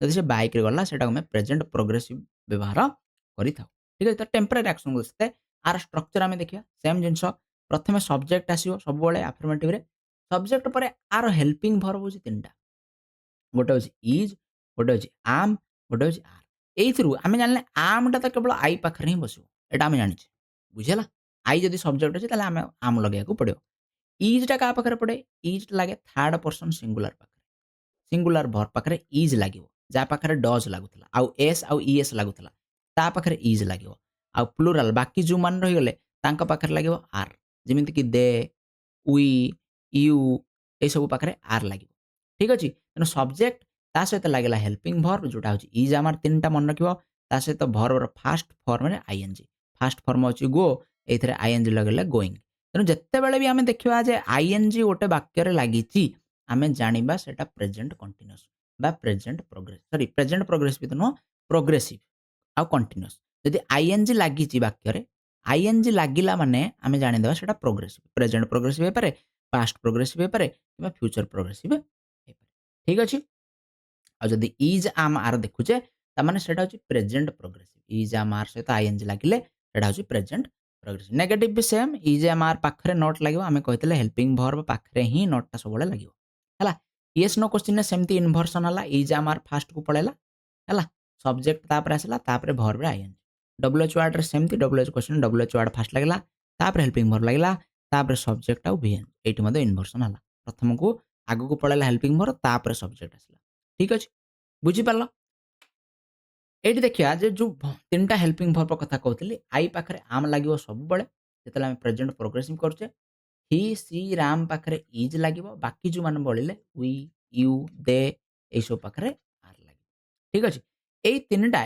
इज आम आर बी रो गोटे फॉर्म हेतांती ठीक अछि बी वर्ब रो एगुडा सब गोटे गोटे फॉर्म ठीक है इज आम आर होची प्रेजेंट रे हला वाज वेयर होची पास्ट ठीक अछि बीटा होची V1 बा V1 बा बेस फॉर्म बिंगटा होची V4 बा बी रे आईएनजी लागिची तेनु V4 ये आ बीनटा होची V3 ठीक अछि बुझी पारला कि एई तीनटा जांक शब्दर व्यवहार मध्ये हम करिया केतेले ना जेतेले पैसिव वॉइस पढा जिवो सेतेले एई तीनटा एई जो तीनटा फार्मूला बी बिंग बीन आर व्यवहार हम सेतेले करथौ पैसिव वॉइस रे ठीक है ताको हम पढिया आगो वीडियो गोटे भविष्य रे पढिया किंतु एतिक त मन रखिथा जे बी रो विभिन्न प्रकार फार्मूला प्रेजेंट फॉर्म होची इज आम आर तीनटा पास्ट फॉर्म होची वाज वेयर आउ तार निजर तीनटा फार्मूला बी बिंग आउ बीन ठीक अछि यूजेस देखो व्यवहार को क्षेत्र करथा ताको हम जानिया जेतेले एक्शन हैपनिंग नाउ वर्तमान अवस्था रे जदी कोनस गोटे एक्शन हाउ जेतेले हम कथा होचे सेही समय रे कामटी होची कीवर्ड कोन now right now at the moment एमिति जदी कीवर्ड हम पढुचे ता माने हम जानि दवा जे प्रेजेंट प्रोग्रेसिव रे वाक्यटी अछि ही इज इटिंग एठी हम नाउ लगे पारे ही इज इटिंग नाउ से वर्तमान खाउची बुझिला ही हला सब्जेक्ट अनुसार ही अनुसार इज लागला वर्ब हेल्पिंग वर्ब पाखरे इट होची तार बेस फॉर्म ता सहित आईएनजी लागि आउ नाउ दर्शाउची जे वर्तमान कामटी होची ठीक अछि तेनु वर्तमान काम होतले हमें प्रेजेंट प्रोग्रेसिव लगे सेमिति टेम्पररी एक्शन किछि समय पई दीटा वाक्य देखो गोटे वाक्य लगे I am living in Delhi आ गोटे वाक्य लिखि आई लिव इन दिल्ली दीटा जाक वाक्य कोटा भूल हबे कोटा भी भूल हबे दीटा जाक वाक्य ठीक आई लिव इन दिल्ली ର ଅର୍ଥ ହଉଛି ଯେ ମୁଁ ଦିଲ୍ଲୀରେ ରହୁଛି ପର୍ମାନେଣ୍ଟଲି ମୋର ଘର ସେଠି ମୁଁ ସେଠି ରହୁଛି ବୁଝିଲା ये प्रेजेंट सिंपल ରେ ଅଛି ଗୋଟେ ପର୍ମାନେଣ୍ଟ ଷ୍ଟେଟ କୁ ଦର୍ଶାଉଛି ପ୍ରେजेंट सिंपल ର ବାକ୍ୟଟା କିନ୍ତୁ ଯେତେବେଳେ କହିଲି आई एम लिविंग इन दिल्ली ତା ମାନେ ये टेम्पररी एक्शन କିଛି ସମୟ ପାଇଁ बे ମୋର ଘର ଆଉ କୋଠି ମୁଁ ଦିଲ୍ଲୀରେ ଯାଇକି କିଛି ଦିନ ପାଇଁ ଅଛି ବର୍ତ୍ତମାନ ତାପରେ ମୁଁ ପୁଣି ଥରେ ମୋ ଘରକୁ ପଳେଇବି ବୁଝିଲା तो एटा आई am living in Delhi temporary action किसी समय होता काम को दर्शाउची एथिरे कोन लागे दीज डेज नाउ डेज एई भली शब्द जदि लागिला ताहाले मध्ये हम जाना ये प्रेजेंट प्रोग्रेसिव वाक्यटा तापर कोन ना पर्सनल प्लान्ड फ्यूचर दीटा जिनस हम देखिले गोटे देखिले ऑफिशियल प्लानिंग ऑफिशियल गोटे शेड्यूल अछि जेमि कहले मैच हमर 8टा बेलू स्टार्ट हबो 8टा बेलू आईपीएल मैच कि हम कहबा मंत्री कोन गोटे मीटिंग अछि से 12टा बेलू दिन 12टा बेलू स्टार्ट हबो तो एटा ऑफिशियली फिक्स है ताहाले हम प्रेजेंट सिंपल व्यवहार करथले कि जतले आमे किछि गोटे प्लानिंग करछे आमे कहछा काली आमे गोटे भोजी करिया कि आमे कोड गोटे बुलिया गछा बुझला नै तने एटा पर्सनल प्लानिंग एटा कैंसल मध्ये होई जाय पारा कि ठीक नै तार गारंटी नै बुझला नै एटा टेम्पररी एक्शन को दर्शाउछ पर्सनल प्लानिंग को दर्शाउछ पर्सनल प्लानिंग दर्शाले आमे कोन करथाउ ना प्रेजेंट प्रोग्रेसिव रो व्यवहार करथाउ बुझियला ऑफिशियल प्लानिंग थिले प्रेजेंट सिंपल पर्सनल प्लानिंग थिले प्रेजेंट प्रोग्रेसिव सिमिति कोनस गोटे जिनस जदि स्लो चेंज होची ट्रेंड रे चलीची कि स्लो जेमि हम क्लाइमेट चेंज होची बुझियला ना नै पानी पाग परिवर्तन होची धीरे होची ताहाले मध्ये प्रेजेंट प्रोग्रेसिव हम व्यवहार कर water is becoming increasingly scarce माने पानी टी कहूची दिन को दिन जलर जो परिमाण रही से दिन को दिन सरी सरी जाउची जलर अभाव देखा जाउची एटा धीरे होची हठात होनी ବୁଝିଲା? ଧୀରେ, ଧୀରେ ହଉଛି। ସେଇଥିପାଇଁ ଆମେ କଣ କରିଥାଉ ନା ପ୍ରେଜେଣ୍ଟ ପ୍ରୋଗ୍ରେସିଭର ବ୍ୟବହାର କରିଥାଉ। ସେମିତି ବ୍ୟାକଗ୍ରାଉଣ୍ଡ ଆକ୍ସନ। ବ୍ୟାକଗ୍ରାଉଣ୍ଡରେ ଆମେ ମାନେ କଥା ହେଲା ବେଳେ ଆଉ ଗୋଟେ ଲୋକ କିଛି ଗୋଟେ କାମ କରୁଛି। ଯେମିତି ଆମେ ପାଠ ପଢୁଛେ, ଆମେ କହିଲେ ତ ଚାଇଲ୍ଡ ଇଜ୍ ସ୍ଲିପିଂ। ଆମେ ପାଠ ପଢିଲା ସମୟରେ ପିଲାଟା ଶୋଇଛି। ସେ କାମଟା ଆଉ ଗୋଟେ ଜାଗାରେ ହଉଛି। ଠିକ୍ ଅଛି? ତ ସେତେବେଳେ ମଧ୍ୟ ଆମେ ପ୍ରେଜେଣ୍ଟ ପ୍ରୋଗ୍ରେସିଭର ବ୍ୟବହାର କରିଥାଉ। ସେମିତି ଏକ୍ସପ୍ରେସିଂ ଇରିଟେସନ କୌଣସି ଗୋଟେ ଡିସଆପ୍ରୁଭାଲ ଆମକୁ ଗୋଟେ ଜିନିଷ ଭଲ ଲାଗୁନି। ବୁଝିହେଲା ନା ନାଇଁ? ସେଇଟାକୁ ଯଦି ଆମେ ଦର୍ଶଉଛେ ତାହେଲେ ମଧ୍ୟ ପ୍ରେଜେଣ୍ଟ ପ୍ରୋଗ୍ରେସିଭ ବ୍ୟବହାର କରାଯାଏ। ଦେଖ ଏଠି ଗୋଟେ ବାକ୍ୟ ଲେଖା ହେଲା he is always telling lies. ଆଉ ଗୋଟେ ମଧ୍ୟ ଆମେ କହିପାରିବା ହି ଅଲୱେଜ୍ ଟେଲ୍ସ ଲାଏ। ବୁଝିହେଲା ନା ନାଇଁ? ସେ ସବୁବେଳେ ମିଛ କୁହେ। ଏଇଟା ତାର ଗୋଟେ ଅଭ୍ୟାସକୁ ଦର୍ଶଉଛି। କିନ୍ତୁ ଆମକୁ ସେଥିରୁ କିଛି ଫରକ ପଡୁନି। ତାହେଲେ ଏଇଟା ହବ ପ୍ରେଜେଣ୍ଟ ସିମ୍ପୁଲରେ। ବୁଝିହେଲା? କୋଉଥିରେ ହବ? ପ୍ରେଜେଣ୍ଟ ସିମ୍ପୁଲରେ ହବ। କିନ୍ତୁ ଯଦି ତାର ମିଛ କହିବାଟା ଆମକୁ ଭଲ ଲାଗିଲାନି, ଆମକୁ ଚିଡ଼ା ଲାଗିଲା ତା ମିଛ ଶୁଣି, ଶୁଣି ବାରମ୍ବାର। ସେଟା ହଉଛି ଇରିଟେସନ, ଚିଡ଼ା ଲାଗିବା ବା ଆମେ ସେଇଟାକୁ ପସନ୍ଦ କରୁନେ, ଡିସଆପ୍ରୁଭ୍ କରୁଛେ। ତାହେଲେ ଆମେ କଣ କରିବା? ପ୍ରେଜେଣ୍ଟ ପ୍ରୋଗ୍ରେସିଭରେ ବ୍ୟବହାର କରିବା। He is always telling lie. ତ ଏଇ ବାକ୍ୟଟା ଦର୍ଶଉଛି ଯେ ଏଠି ସେଇ ଲୋକର ଯୋଉ ମିଛଟା ଆମକୁ କଣ ଭଲ ଲାଗୁନି ଟୋଟାଲି, ଆଦୌ ଭଲ ଲାଗୁନି। ବୁଝିହେଲା? ତ ଏମିତି କ୍ଷେତ୍ରରେ ମଧ୍ୟ ପ୍ରେଜେଣ୍ଟ ପ୍ରୋଗ୍ରେସିଭ ବ୍ୟବହାର କରାଯାଏ। ତ ସିଧା ସିଧା କଲେ ପ୍ରେଜେଣ୍ଟ ପ୍ରୋଗ୍ରେସିଭ ଗୋଟେ ଟେମ୍ପରାରୀ ଆକ୍ସନକୁ ଦର୍ଶାଇଥାଏ, ଯୋଉଟା ବର୍ତ୍ତମାନ ଅବସ୍ଥାରେ କଣ ହେଇଛି? ଆମେ ଯଦି ଏଠି ଅଛେ ଆକ୍ସନଟା କଣ ହେଇଛି? ଚାଲିଛି ବର୍ତ୍ତମାନ। ଆମେ କାମ କରିବାର ଭିତରେ ଅଛେ। ଯେମିତି ଆମେ ପାଠ ପଢୁଛେ। ପାଠ ପଢିବା ଭିତରେ ଅଛେ ଆମର, ସରିନି କାମଟା। ସେତେବେଳେ ପ୍ରେଜେଣ୍ଟ ପ୍ରୋଗ୍ରେସିଭ ବ୍ୟବହାର କରାଯାଇଥାଏ। କିୱାର୍ଡସ୍ କଣ? କିୱାର୍ଡସ୍ ବ୍ୟବହାର କଲେ ନାଓ ଯଦି ଲାଗିଲା କୌଣସି ଗୋଟେ ବାକ୍ୟରେ right now, at the moment, this days, now A days, currently, at present କିମ୍ବା ଟୁଡେ ଆମେ କହିପାରିବା ଆଜି ଆମେ ଏଇଆ କଲେ। ତ ସେଇ କ୍ଷେତ୍ରରେ ପ୍ରେଜେଣ୍ଟ ପ୍ରୋଗ୍ରେସିଭକୁ ବ୍ୟବହାର କରାଯାଏ। ହେଲା? ତେଣୁ ଏଥିରୁ ଆମେ ଜାଣିଲେ ଯେ ହାବିଟ୍ ହେଉଛି ପ୍ରେଜେଣ୍ଟ ସିମ୍ପୁଲ। ହେଲା? ଆଉ କଣ୍ଟିନ୍ୟୁଅସରେ ଆମେ କଣ କହୁଛେ? ନା କିଛି ଗୋଟେ ସମୟ ପାଇଁ ଯଦି ଆମେ କହୁଛେ। ବୁଝିହେଲା ନା? ସେ ଟିଚର୍ସ ଇଂଲିଶ ଏଭ୍ରିଡେ। ଏଭ୍ରିଡେ ଲାଗିଗଲା। ସବୁବେଳେ ସେ ପଢ଼ାଏ। ସେଟା ଗୋଟେ ହାବିଟକୁ ଦର୍ଶଉଛି। She is teaching English now. ବର୍ତ୍ତମାନ ସେ ପଢ଼ଉଛି। ବର୍ତ୍ତମାନ ଅବସ୍ଥାରେ ସେ ପଢ଼ଉଛି। କିଛି ସମୟ ପାଇଁ। କିନ୍ତୁ ସବୁଦିନେ ସେ ପଢ଼ାଏନି। ଆଜି ହିଁ ପଢ଼ଉଛି, କିଛି ସମୟ ପାଇଁ ପଢ଼ଉଛି। ତାହେଲେ କଣ୍ଟିନ୍ୟୁଅସ୍ ପ୍ରୋଗ୍ରେସିଭରେ ହେଇଥାଏ। ଇଏ ହଉଛି ତାର ଉଦାହରଣ। ଠିକ୍ ଅଛି? ନେକ୍ସଟ ଏଇଠି ଯଦି ଆମେ ଦେଖିବା କିଛିଟା କୋଶ୍ଚିନ୍ ଅଛି। He studies for the examination these days. These days ଆସିଲା ମାନେ ଆଜିକାଲି ସେ କଣ କରୁଛି? ପାଠ ପଢୁଛି ପରୀକ୍ଷା ପାଇଁ। ସବୁଦିନ ସେ ପଢେନି। ପରୀକ୍ଷା ଅଛି ବୋଲି ପଢୁଛି। ତ ପରୀକ୍ଷା ସରିଗଲେ ସେ ପାଠପଢା ବନ୍ଦ କରି ଦବ। ବୁଝିହେଲା? ତେଣୁ ଏ ଗୋଟେ ଟେମ୍ପରାରୀ ଷ୍ଟେଟକୁ ଦେଖଉଛି। ତେଣୁ ଏଠି ଷ୍ଟଡିଜ୍ ନ କହିକି କଣ ହବ? ନା ଇଜ୍ ଷ୍ଟଡିଂ। ବୁଝିହେଲା ନା ନାଇଁ? ଇଜ୍ ଷ୍ଟଡିଂ ହବ। ସେମିତି my brother works on a project nowadays. ପ୍ରୋଜେକ୍ଟରେ ସେ ସବୁଦିନ କାମ କରେନି। ବର୍ତ୍ତମାନ ପ୍ରୋଜେକ୍ଟ ଅଛି ସେଇଥିପାଇଁ କାମ କରୁଛି। ଏ ଗୋଟେ ଟେମ୍ପରାରୀ କିଛି ସମୟ ପାଇଁ କାମ କରୁଛି। ତାପରେ ପୁଣି ସରିଯିବ ପ୍ରୋଜେକ୍ଟ କିଛି ଦିନ ଭିତରେ ତାର ସରିଯିବ। ବୁଝିହେଲା? ଏଠି ୱାର୍କ ନ ହେଇକି my brother third person singular. Third person singular ଥିଲେ ଇଜ୍ ଲାଗିବ। ଇଜ୍ ସହିତ ୱାର୍କରେ ଆଇଏନଜି ଲାଗିବ। ଆଶା କରୁଛି ତମେ ପ୍ରେଜେଣ୍ଟ ପ୍ରୋଗ୍ରେସିଭ ବହୁତ ଭଲ ଭାବରେ ବୁଝିପାରିଲ। ଯଦି ତମେ ଭଲ ଲାଗୁଛି ଭିଡ଼ିଓଟି ମୁଁ ଜାଣିଛି ବହୁତ ଲମ୍ବା ହେଲାଣି କିନ୍ତୁ ବୁଝିବା ଦୃଷ୍ଟିରୁ ବହୁତ ଇମ୍ପୋର୍ଟାଣ୍ଟ। ଆଉ ଦିଟା ଷ୍ଟେଟ୍ ଆଉ ଦିଟା ଭର୍ବ ରହିଲା ତାକୁ ଆମେ ଆଉ ଦିଟା ଟେନ୍ସ ହେଲା ତାକୁ ଆମେ ଜାଣିବା। ନେକ୍ସଟ ଜାଣିବା ପ୍ରେଜେଣ୍ଟ ପରଫେକ୍ଟ ବିଷୟରେ। ପରଫେକ୍ଟ କଣ କରିଥାଏ? ପରଫେକ୍ଟ ଏମିତି କାମକୁ ଦର୍ଶାଇଥାଏ ଯୋଉଟା ସରିଯାଇଛି। ଗୋଟେ କାମ ଯୋଉଟା ସରିଯାଇଛି ସେଇଟାକୁ ଆମେ ଦର୍ଶାଇବା ପାଇଁ ପରଫେକ୍ଟର ବ୍ୟବହାର କରିଥାଉ। ପୁଣି ଥରେ କହିଦଉଛି, ମନେ ପକେଇ ଦଉଛି।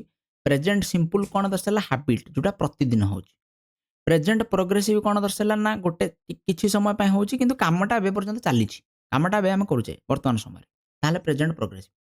ପ୍ରେଜେଣ୍ଟ ପରଫେକ୍ଟ କଣ ଦର୍ଶାଇବ? ନା କାମଟା ସରିଯାଇଛି ଅଲରେଡି। ତାମାନେ ପାଷ୍ଟରେ କାମଟା ଅଲରେଡି ସରିଯାଇଛି। ଆମେ କାମଟାକୁ କରିସାରିଛେ। ସେତେବେଳେ ଆମେ ପ୍ରେଜେଣ୍ଟ ପରଫେକ୍ଟ ଦର୍ଶାଇଥାଉ। ଆର ଷ୍ଟ୍ରକ୍ଚର କଣ? ପ୍ରଥମେ ସେମ୍ ଜିନିଷ ସବଜେକ୍ଟ। ପରଫେକ୍ଟରେ ହେଲ୍ପିଂ ଭର୍ବ ଦିଟା ଲାଗିଥାଏ। ଗୋଟେ ହଉଛି ହାଜ୍, ଗୋଟେ ହଉଛି ହାଜ୍ ହଉଛି ସିଙ୍ଗୁଲାର। ହେଲା? ଆଉ ସିଙ୍ଗୁଲାର ସବଜେକ୍ଟ ପାଖରେ ଲାଗିବ ଯେମିତିକି ହି, ସି ଆଉ ଇଟ୍ ପାଖରେ ଲାଗିବ। ହାଭ୍‌ଟା ହଉଛି ବାକି ସମସ୍ତଙ୍କ ପାଖରେ। ଇଏ ହଉଛି ପ୍ଲୁରାଲ।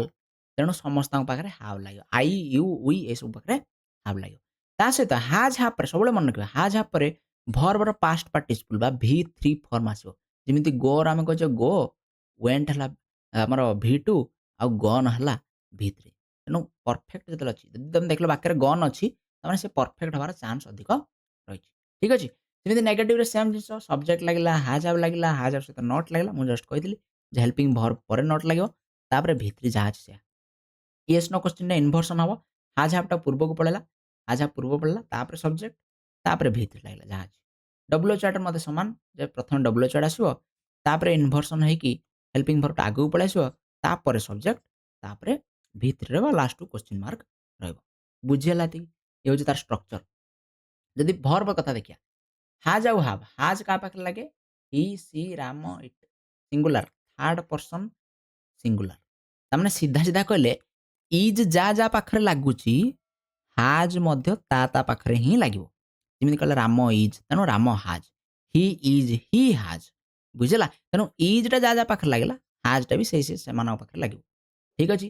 ସେମିତି ଆଉ ବାକି ଯୋଉମାନେ ବଳିଗଲେ, ଯୋଉମାନେ ବଳି ପଡ଼ିଲେ ଯାହା ପାଖରେ ଆମେ ଇଜ୍ ଲଗଉନେ ଆମ୍ ଆଉ ଆର୍ ଲଗଉଛେ ତାଙ୍କ ପାଖରେ ହାଭ୍ ଲାଗିବ। ଆଇ ପାଖରେ ହାଭ୍ ଲାଗିବ, ୟୁ ପାଖରେ ହାଭ୍ ଲାଗିବ, ୱି, ଦେ ଏମାନଙ୍କ ପାଖରେ ହାଭ୍ ଲାଗିବ। ଠିକ୍ ଅଛି। ଯେମିତି ଲେଖିଛି I have completed my work. I ହେଲା ସବଜେକ୍ଟ, ହାଭ୍ ହେଲା ହେଲ୍ପିଂ ଭର୍ବ, କମ୍ପ୍ଲିଟର ଭର୍ବର ଥାର୍ଡ ଫର୍ମ ହଉଛି କମ୍ପ୍ଲିଟେଡ୍। ତାପରେ ଯାହା ଅଛି। ସେମିତି ସି ହାଜ୍, ସି ହଉଛି ଆମେ ଜାଣିଛେ ସି ପାଖରେ ଇଜ୍ ଲାଗେ, ସି ହଉଛି ଥାର୍ଡ ପର୍ସନ ସିଙ୍ଗୁଲାର। ତା ପାଖରେ ହାଜ୍ ଲାଗିଲା ହେଲ୍ପିଂ ଭର୍ବ। ତା ପାଖରେ ଫିନିଶ୍‌ର ଭର୍ବର ଥାର୍ଡ ଫର୍ମ ଫିନିଶ୍‌ଡ, ଇଡି। ପ୍ରାୟତଃ ସବୁ ଭର୍ବରେ, ସବୁ ନୁହଁ ତ ମାନେ ପାଖାପାଖି ଅଧିକାଂଶ ଭର୍ବରେ ଯେତେବେଳେ ଆମେ ଇଡି ଲଗେଇ ଦେଇଥାଉ ସେଟା ଭର୍ବର ଥାର୍ଡ ଫର୍ମ ହେଇଯାଇଥାଏ। କିନ୍ତୁ ଏଠି ଦେଖ କମ୍ପ୍ଲିଟରେ ଇଡି ଲଗେଇଲା କମ୍ପ୍ଲିଟେଡ୍। ବୁଝିହେଲା ନା ନାଇଁ? ଫିନିଶ୍‌ରେ ଇଡି ଲାଗିଲା ଫିନିଶ୍‌ଡ ଥାର୍ଡ ଫର୍ମ ହେଲା। ଅଧିକାଂଶ ଭର୍ବରେ, ସବୁ ନୁହେଁ। ଯେମିତି ଗୋରେ ଇଡି ଲାଗେନି, ଗୋ ଡାଉନ୍, ଗୋରେ ଗନ୍ ଲାଗେ, ଗନ୍। ବୁଝିହେଲା ନା ନାଇଁ? ସେମିତି କିଛିଟା ଭର୍ବ ଅଛି ଯୋଉଥିରେ ଇଡି ଲାଗେନି, ଅଲଗା ଲାଗିଥାଏ। କିନ୍ତୁ ପ୍ରାୟ ଅଧିକାଂଶରେ ଇଡି ଆମେ ଲଗେଇଥାଉ ହେଲା। ୟୁଜେସ୍ କ'ଣ? ବ୍ୟବହାର କ୍ଷେତ୍ରରେ କରିବା ନା ଆକ୍ସନ୍ ୱିଥ୍ ଏ ପ୍ରେଜେଣ୍ଟ ରେଜଲ୍ଟର ଇଫେକ୍ଟ। ଏମିତି କିଛି କାମ ଯୋଉଟା ରିସେଣ୍ଟ ଅତୀତରେ ହେଇଛି ଆଉ ତାର ପ୍ରଭାବ ବର୍ତ୍ତମାନ ମଧ୍ୟ ଅଛି। ଯେମିତିକି ଏଠି ଗୋଟେ ଉଦାହରଣ ଦେଲା ଆଇ ହାଭ୍ ହାଡ୍ ଲଞ୍ଚ। ଆଚ୍ଛା ତମେ ଏଠି କହିବ ହାଭ୍ ଆଉ ହାଡ୍ 2ଟା ଶବ୍ଦ ଲାଗିଛି। ଦେଖ ଏଠି ହେଇଛି କ'ଣ? ଆଇଟା ହେଲା ସବଜେକ୍ଟ ଆମେ ଜାଣିଲେ। ହାଭ୍‌ଟା ହେଲା ହେଲ୍ପିଂ ଭର୍ବ। ଠିକ୍ ଅଛି। ଆଉ ଯୋଉ ହାଡ୍‌ଟା ଅଛି ଇଏ ହଉଛି main verb. Main verb. Main ଭର୍ବର ଥାର୍ଡ ଫର୍ମ, ଭି ର ଥାର୍ଡ ଫର୍ମ। ହାଭ୍‌ରୁ ଏଇଟା ହାଡ୍ ହେଇଛି। ଏଠି ହାଭ୍ ଥିଲା। ହାଭ୍‌ରୁ ହାଡ୍ ଇଏ ହେଇଛି। ବୁଝିହେଲା? ଏଟା ହଉଛି ହାଭ୍‌ର ଥାର୍ଡ ଫର୍ମ ବୋଲି ଆମେ କହିପାରିବା। ଠିକ୍ ଅଛି। ତେଣୁ ଆଇ ହାଭ୍ ହାଡ୍ ଲଞ୍ଚ ତାମାନେ ସେ କହୁଛି ମୁଁ ଲଞ୍ଚ ଖାଇଛି। ମନେକର ଏଇଟା ଆମେ କହିବା ଏଇ ସେଣ୍ଟେନ୍ସଟାକୁ ଦେଖିବା। ମନେକର ମୁଁ ଜଣଙ୍କୁ ଡାକିଲି ବା ମତେ ଜଣେ ଡାକିଲା ଯେ ଆସେ ଭାତ ଖାଇବୁ। ମତେ ଘରେ ଡାକିଲେ ଯେ ଆସେ ଭାତ ଖାଇବୁ। ମୁଁ କହିଲି ନାଇଁ ମୁଁ ଲଞ୍ଚ ଖାଇଛି। ବୁଝିହେଲା? ତାମାନେ ମୁଁ ଯୋଉ ଖାଇଥିଲି ଏବେ ପର୍ଯ୍ୟନ୍ତ ମତେ ଭୋକ ନାହିଁ। ସେ ଖାଦ୍ୟଟା ବର୍ତ୍ତମାନ ମଧ୍ୟ ତାର ଇଫେକ୍ଟ ମୋ ଉପରେ ଅଛି। ବୁଝିହେଲା? ତେଣୁ ସେଇଥିପାଇଁ ସେଇ କ୍ଷେତ୍ରରେ ଆମେ ପ୍ରେଜେଣ୍ଟ ପରଫେକ୍ଟର ବ୍ୟବହାର କରିଥାଉ। ଯାହାର ଇଫେକ୍ଟ, ଯାହାର ପ୍ରଭାବ ବା ଯାହାର କିଛି ରେଜଲ୍ଟ ରହିଛି ଯୋଉଟା ପ୍ରେଜେଣ୍ଟରେ ଆମକୁ ଅନୁଭୂତ ହଉଛି। ଆଜି ମଧ୍ୟ ଅନୁଭୂତ ଅଛି। ଠିକ୍ ଅଛି? ଫାର୍ଷ୍ଟ ଜିନିଷ। ସେକେଣ୍ଡ ଜିନିଷ ଲାଇଫ୍ ଏକ୍ସପିରିଏନ୍ସ। ମୋ ଅତୀତର କିଛି ଅଭିଜ୍ଞତା ମନେକର ମୁଁ କହୁଛି ଯେ ମୁଁ କୌଣସି ଗୋଟେ ଜାଗାକୁ ମୁଁ କୋଣାର୍କ ମନ୍ଦିର ବୁଲିବାକୁ ଯାଇଥିଲି ସେଟା ମତେ ବହୁତ ବଢିଆ ଲାଗିଲା। ବୁଝିହେଲା ନା? ସେଟା ଗୋଟେ ଅଭିଜ୍ଞତା। I have visited Taj Mahal. ମୁଁ ତାଜମହଲକୁ ବୁଲିବାକୁ ଯାଇଥିଲି। ଏଟା ଗୋଟେ ଅଭିଜ୍ଞତା ଅତୀତର। ସେଇ କ୍ଷେତ୍ରରେ ଅଭିଜ୍ଞତା କ୍ଷେତ୍ରରେ ଆମେ ପରଫେକ୍ଟର ବ୍ୟବହାର କରିଥାଉ ପ୍ରେଜେଣ୍ଟ ପରଫେକ୍ଟ। ସେମିତି ରିସେଣ୍ଟ ଇଭେଣ୍ଟ ମାନେ କିଛି ସମୟ ଭିତରେ ଆମେ ସେଇଟାକୁ କରିଛେ। I have already seen that movie. Already ମୁଁ ସେଇ ମୁଭିଟାକୁ ମତେ କିଏ ଗୋଟେ ଡାକିଲା ଯେ ଆସେ ଫିଲ୍ମ ଦେଖିଯିବା। ମୁଁ କହିଲି ନାଇଁ ମୁଁ ସେଇ ଫିଲ୍ମଟାକୁ ଦେଖିଛି ବର୍ତ୍ତମାନ। ଆଉ ଦେଖିବିନି। ଏବେ ଦେଖିଛି। ବୁଝିହେଲା ନା ନାଇଁ? ରିସେଣ୍ଟ ଇଭେଣ୍ଟସ୍ କିଛି ସମୟ ଭିତରେ ହେଇଥିବା କାମକୁ ମଧ୍ୟ ଆମେ ପ୍ରେଜେଣ୍ଟ ପରଫେକ୍ଟରେ ଦର୍ଶାଇଥାଉ। କିନ୍ତୁ ମନେ ରଖିବା ଦରକାର ପ୍ରେଜେଣ୍ଟ ପରଫେକ୍ଟରେ କାମ ସରିଯାଇଥାଏ। କାର୍ଯ୍ୟ କ'ଣ ହେଇଯାଇଥାଏ? ସରିଯାଇଥାଏ। ଇମ୍ପୋର୍ଟାଣ୍ଟ ଏଟା। ଏଠି ଖାଇବା କାମଟା ମୁଁ ସରେଇ ଦେଇଛି। ତାଜମହଲକୁ ଯିବା କାମଟା ପୂର୍ବରୁ ହେଇସାରିଛି, ସରିଯାଇଛି। ମୁଭି ଦେଖିବା କାମଟା ସରିଯାଇଛି ଅଲରେଡି।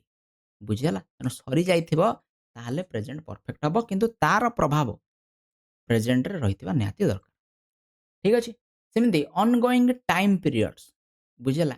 କିଛି ସମୟ ପାଇଁ ଯଦି ଆମେ କହିପାରିବା ତାହେଲେ ମଧ୍ୟ ଆମେ କ'ଣ କରୁ ନା ପ୍ରେଜେଣ୍ଟ ପରଫେକ୍ଟକୁ ବ୍ୟବହାର କରିଥାଉ। ଏଇ କ୍ଷେତ୍ରରେ ଦେଖ I have taken 3 classes today. ତମେ ଏବେ ଜଷ୍ଟ ଆମେ କହିଥିଲେ ଯେ ଟୁଡେ ଲାଗିଲେ ଆମେ ପ୍ରେଜେଣ୍ଟ ପ୍ରୋଗ୍ରେସିଭରେ କରିଥାଉ ବାକ୍ୟଟିକୁ। କିନ୍ତୁ ଏଇ କ୍ଷେତ୍ରରେ କାହିଁକି ପରଫେକ୍ଟ ହେଲା? ନା ଏଠି ନୋ ସ୍ପେସିଫିକ୍ ପାଷ୍ଟ ଟାଇମ୍ ନାହିଁ। ଠିକ୍ ଅଛି? ଯେତେବେଳେ ସ୍ପେସିଫିକ୍ ପାଷ୍ଟ ଟାଇମ୍ ଥିବ, ଅତୀତର ଗୋଟେ ଟାଇମ୍ ଥିବ ହେଲା। ମନେକର କହିବା ଗତକାଲି, ଏଟା ହଉଛି ଅତୀତର ଗୋଟେ ଟାଇମ୍। ସେଇ କ୍ଷେତ୍ରରେ ଆମେ ପାଷ୍ଟ ସିମ୍ପଲ୍ ବ୍ୟବହାର କରିଥାଉ। କ'ଣ ବ୍ୟବହାର କରିଥାଉ? ପାଷ୍ଟ ଟାଇମ୍ ଯଦି ନାହିଁ ତାହେଲେ ଆମେ ପାଷ୍ଟ ସିମ୍ପଲ୍ ବଦଳରେ ପ୍ରେଜେଣ୍ଟ ପରଫେକ୍ଟ ବ୍ୟବହାର କରିଥାଉ। ଯଦି ପାଷ୍ଟ ଟାଇମ୍ ଅଛି, ସ୍ପେସିଫିକ୍ ଟାଇମ୍ ଅଛି, ବୁଝିହେଲା ନା? ଯେମିତି ୟେଷ୍ଟରଡେ ଗତକାଲି, ଗଲା ବର୍ଷ କି 1990 ମସିହାରେ, ତାହେଲେ ଆମେ ବ୍ୟବହାର କରିବା କ'ଣ? ପାଷ୍ଟ ସିମ୍ପଲ୍ ଯୋଉଟା ଆମେ ଆଗକୁ ପଢିବା। ଏବେ ପଢିନେ ଆମେ। ନେକ୍ସଟ ଭିଡିଓରେ ଆକୁ ଆମେ ପଢିବା ପାଷ୍ଟ ସିମ୍ପଲକୁ। ଠିକ୍ ଅଛି? କିନ୍ତୁ ଯଦି ଏମିତି ନାହିଁ ଲେଖାଯାଇନି ଯେ ୟେଷ୍ଟରଡେ, ଲାଷ୍ଟ ଇୟର, 1990 ମସିହାରେ, ତାହେଲେ ଆମେ ପ୍ରେଜେଣ୍ଟ ପରଫେକ୍ଟର ବ୍ୟବହାର କରିଥାଉ। ଠିକ୍ ଅଛି? I have taken 3 classes today. ମୁଁ 3ଟା କ୍ଲାସ୍ ଅଲରେଡି କ'ଣ କରିଥିଲି? ନେଇ ସାରିଛି। ବୁଝିହେଲା? ଗଲା। କିୱାର୍ଡ ଦେଖିଲେ ଜଷ୍ଟ ମାନେ କିଛି ସମୟ ଭିତରେ, ଅଲରେଡି ମାନେ ସରିଯାଇଛି, ୟେଟ୍ ମାନେ ଏପର୍ଯ୍ୟନ୍ତ ହେଇନି, ever, never, recently, lately, of late, before, so far, first time ଏଇଭଳି ୱାର୍ଡ ଗୁଡ଼ିକ ଯଦି ଥିବ ତାକୁ ତମେ ଖାତାରେ ଲେଖିନିଅ। ଏଇଭଳି ୱାର୍ଡ ଥିଲେ ଆମେ ଜାଣିବା ସେଟା ପ୍ରେଜେଣ୍ଟ ପରଫେକ୍ଟରେ ହେଇଛି। I have already seen that movie. His son has not yet completed the age of 18। I have never seen such a book before. ମୁଁ ଏମିତିଆ ବହିଟେ ପୂର୍ବରୁ କେବେ ଦେଖିନି। ବୁଝିଲା? ଏଇଟା ମୋର ଲାଇଫ୍‌ର experience.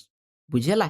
I have already seen that movie. ମୁଁ ଏ ମୁଭିଟାକୁ ଦେଖିଦେଇଛି। ରିସେଣ୍ଟ କାମଟାକୁ ସେଇଟା ମୁଁ କରିଛି।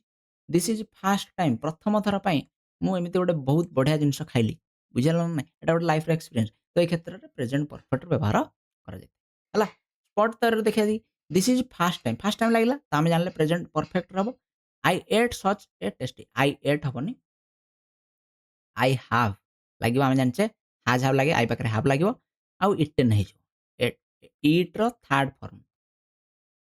Same he completed the assignment before ଲାଗିଲା ମାନେ ଏଠି ହେଇଯିବ he has completed. He has completed before the deadline. She has wrote a letter to her friend. She has wrote ହବନି। ରୋଟ୍‌ଟା ହଉଛି ଭର୍ବର ସେକେଣ୍ଡ ଫର୍ମ। ଆମେ ଜାଣିଛେ ଭର୍ବର ଥାର୍ଡ ଫର୍ମ ଲାଗିବ। ରାଇଟ୍ ଭର୍ବର ଥାର୍ଡ ଫର୍ମ ହଉଛି ରାଇଟ୍ ଫାର୍ଷ୍ଟଟା, ସେକେଣ୍ଡଟା ହଉଛି ରୋଟ୍, ଥାର୍ଡଟା ହଉଛି ରିଟନ୍। ହେଲା? ତେଣୁ ଏଠି ଲାଗିବ ରିଟିନ୍। ଥାର୍ଡ ଫର୍ମ ଲାଗିବ। ଏଇଟା ଜାଣିବ ତମେ ନିଶ୍ଚିତ ଭାବରେ। ଗ୍ରାମାରରେ ମିଷ୍ଟେକ୍ ଗୁଡ଼ା ନହେଲେ ତମେ ଭୁଲ ହେଇଯିବ। ହେଲା? She has written a letter to her friend. Has ଏଠି ଲାଗିଛି ମାନେ ଏଠି ଭର୍ବର ଥାର୍ଡ ଫର୍ମ ହବ। ବୁଝିହେଲା ନା ନାଇଁ? ଭର୍ବର ସେକେଣ୍ଡ ଫର୍ମ ହବ ନାହିଁ। ଆଇ ହାଭ୍ ସେମ୍ ଜିନିଷ ଦେଖ। ହାଭ୍ ଲାଗିଲା ଏଠି ଭର୍ବର ସେକେଣ୍ଡ। ସିର ସେକେଣ୍ଡ ଫର୍ମ ହଉଛି ଏଇଟା। ସି, ସ, ସିନ୍। ସିନ୍ ଲାଗିବା କଥା। ବୁଝିହେଲା? ତେଣୁ ଏଠି ସିନ୍ ଲାଗିବ। ସିନ୍ ଦ୍ୟାଟ୍ ମୁଭି ଅଲରେଡି ଲାଗିଛି ଆମେ ଜାଣିଲେ ଏଠି ସିନ୍ ଲାଗିବ। ବୁଝିହେଲା? ତେଣୁ ଏଭଳି ଭାବରେ ଆମେ ଜାଣିପାରିବା। ନେକ୍ସଟ ହଉଛି present perfect progressive. Perfect progressive କହିଲେ କ'ଣ? ତାର ଷ୍ଟ୍ରକ୍ଚରକୁ ଜାଣିବା ପ୍ରଥମେ। ସବଜେକ୍ଟ ଲାଗିବ। ଏଇଥିରେ ଦେଖ ଦିଟା ଜିନିଷ ଲାଗିବ। ହାଜ୍ ହାଭ୍ ବି ଲାଗିବ ଆଉ ଭର୍ବରେ ଆଇଏନଜି ମଧ୍ୟ ଲାଗିବ। ବୁଝିହେଲା? ଯେହେତୁ ହାଜ୍ ହାଭ୍ ଲାଗିଲା ଆମେ ଏବେ ଜଷ୍ଟ କହିଲେ ହାଜ୍ ହାଭ୍ ଲାଗିଲା ମାନେ ହାଜ୍ ସହିତ କିମ୍ବା ହାଭ୍ ସହିତ ଆମେ ଭର୍ବର ଥାର୍ଡ ଫର୍ମ ଆଣୁଛେ। କିନ୍ତୁ ଏଠି ଭର୍ବରେ ଆଇଏନଜି ଲାଗିଲା। ବୁଝିହେଲା? ତ ପ୍ରୋବ୍ଲେମ୍ ହେଇଯିବ। ସେଇଥିପାଇଁ କ'ଣ କରାଗଲା ନା ହାଜ୍ ହାଭ୍ ସହିତ ବିର ଥାର୍ଡ ଫର୍ମ ଏଠି ଲଗାହେଇଛି। ବିର ଏବେ ଜଷ୍ଟ ଟିକେ ପୂର୍ବରୁ ଗୋଟେ ଚାର୍ଟ ଦେଖିଥିଲେ ବି ଭର୍ବର ବିଭିନ୍ନ ପ୍ରକାର ଫର୍ମ। ସେଇଥିରେ ବିର ଥାର୍ଡ ଫର୍ମ ହଉଛି ବିନ୍। ତେଣୁ ହାଜ୍ ସହିତ ବିର ଥାର୍ଡ ଫର୍ମ ଲାଗିଲା, ବିନ୍ ଲାଗିଲା। ବୁଝିହେଲା? ଆଇଏନଜି କାହିଁକି ଲାଗିଲା?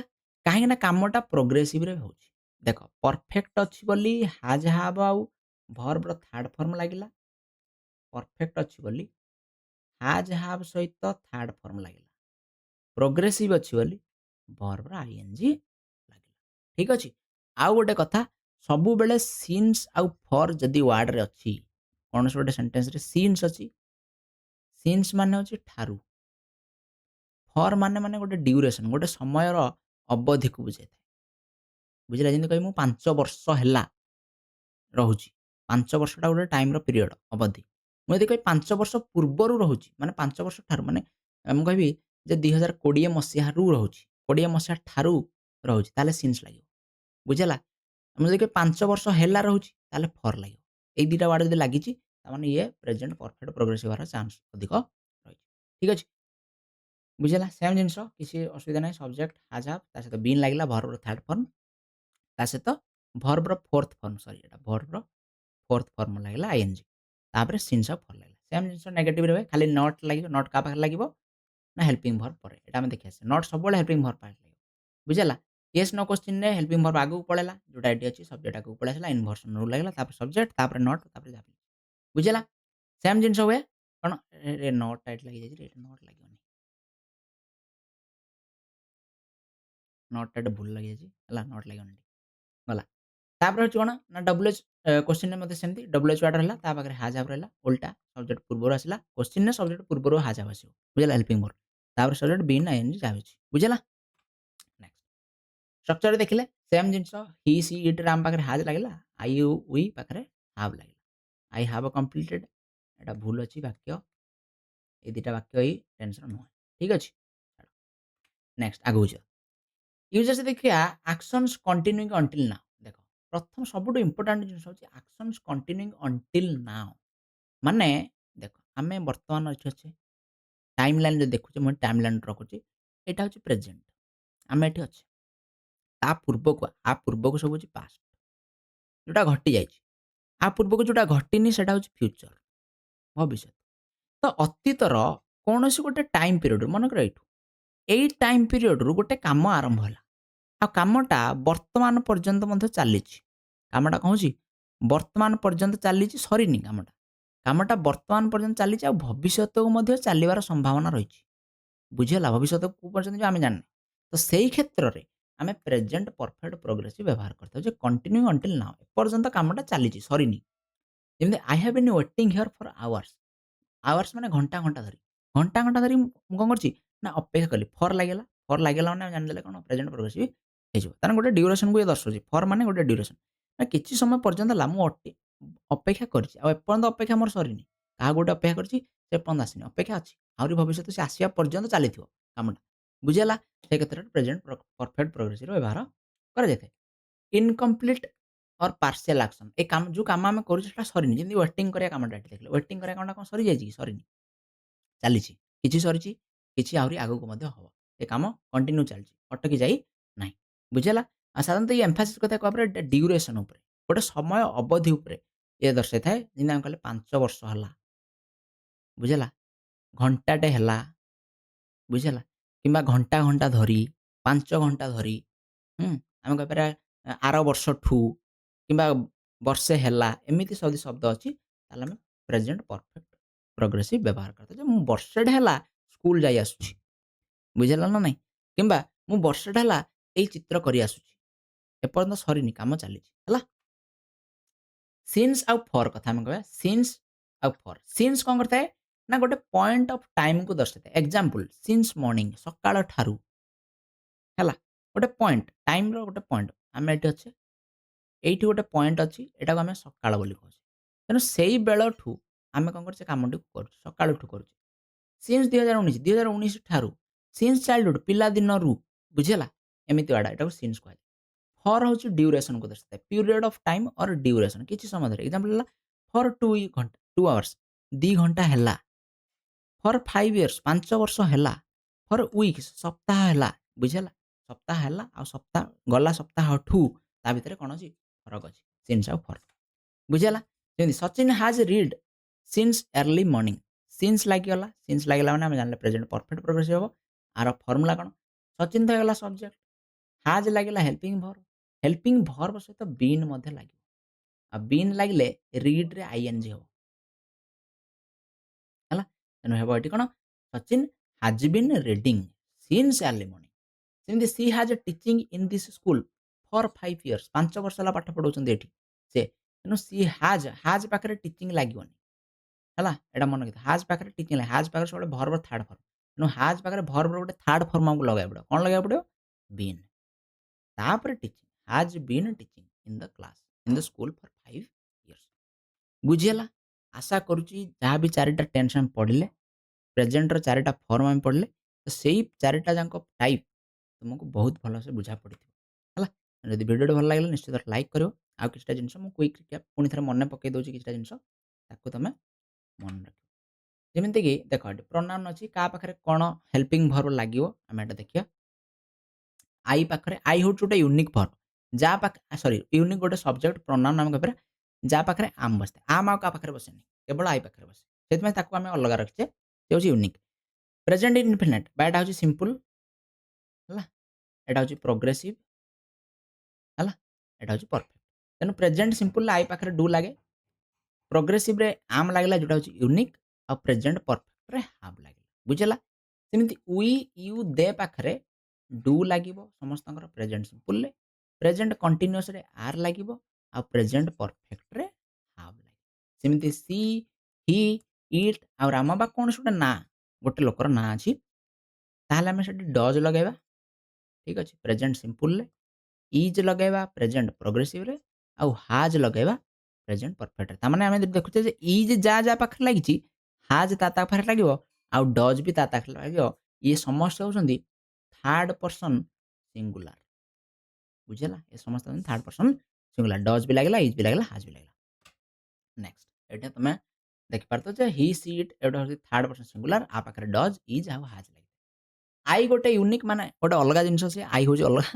ସେଥିରେ ଆମ୍ ଲାଗିଥାଏ ଆଉ ଡୁ ଆଉ ହାଭ୍ ଲାଗିଥାଏ आ बाकी जो मैंने रहिले समस्त डू आर आउ हाव लगी थाए ठीक अच्छे एट तार वाक्य तुम देखिपर जमी I do not play I am playing I have played we do not play we are playing we have played he does not play does लगला he does not play he is playing he has played बुझीगला गला है यहाँ हूँ recap जे आम कौन कौन कहले सिंपल प्रेजेंट टेंस रे हैबिचुअल एक्शन हैबिट को दर्शाला सार्वजनीन सत्य यूनिवर्सल ट्रुथ को दर्शाला डेली रुटीन कौन से काम आम डेली करते दर्शाला इंस्ट्रक्शन आम दौचे क्या गोटे या कर से कर सी दर्शाला शेड्यूल्ड इवेंट्स ये ऑफिशियल ऑफिशियल शेड्यूल्ड इवेंट्स आग को किसी ऑफिशियल कार्यक्रम है से क्षेत्र में प्रेजेंट सिंपल व्यवहार प्रेजेंट प्रोग्रेसिव कोटी एक्शन हैपेनिंग राइट नाउ वर्तमान अवस्था किसी काम होमें कथा अवस्था से कमटा चली व्यवहार हुए टेम्परारी एक्शन किसी समय हो आगर हो ना कि किसी समय हो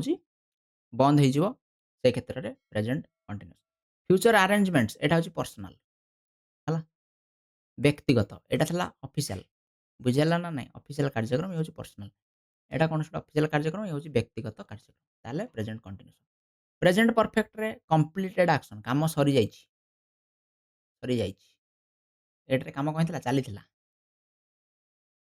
चली कम चलिए प्रेजेंट प्रोग्रेस कम सरीगले प्रेजेंट परफेक्ट हम बुझे actions that effect the present affect the present वर्तमान उपर जार प्रभाव रही लाइफ एक्सपीरियंस जीवन किसी अभिज्ञता को हम प्रेजेंट परफेक्ट रे दर्शाई था ठीक अच्छे आ परफेक्ट कंटिन्यूस कौन action started in the past and continuing in present showing duration with for since लगी पास्ट रे अतीतर कौन से कम आरंभ होती आ वर्तमान पर्यंत चली भविष्य को चलवार संभावना रही ताहले प्रेजेंट परफेक्ट प्रोग्रेस एतिक हूँ तुम चारिटा प्रेजेंट टेंस आशा करुँच समस्ते बहुत भलसे बुझीपार यदि बुझीपार निश्चित भाव चैनल को सब्सक्राइब कर भिडियो लाइक और शेयर कर सांग सहित नेक्स्ट क्लास रे आम पास्ट रो चारिटा टाइप को पढ़ा जमी प्रेजेंट चार्ट टाइप पूरा पूरा डीपली आम कौन कले ना डिस्कसन कले सेमती पास्ट चार्ट टाइप को आम बहुत बढ़िया भाव डिस्कसन करें thank you so much next class रे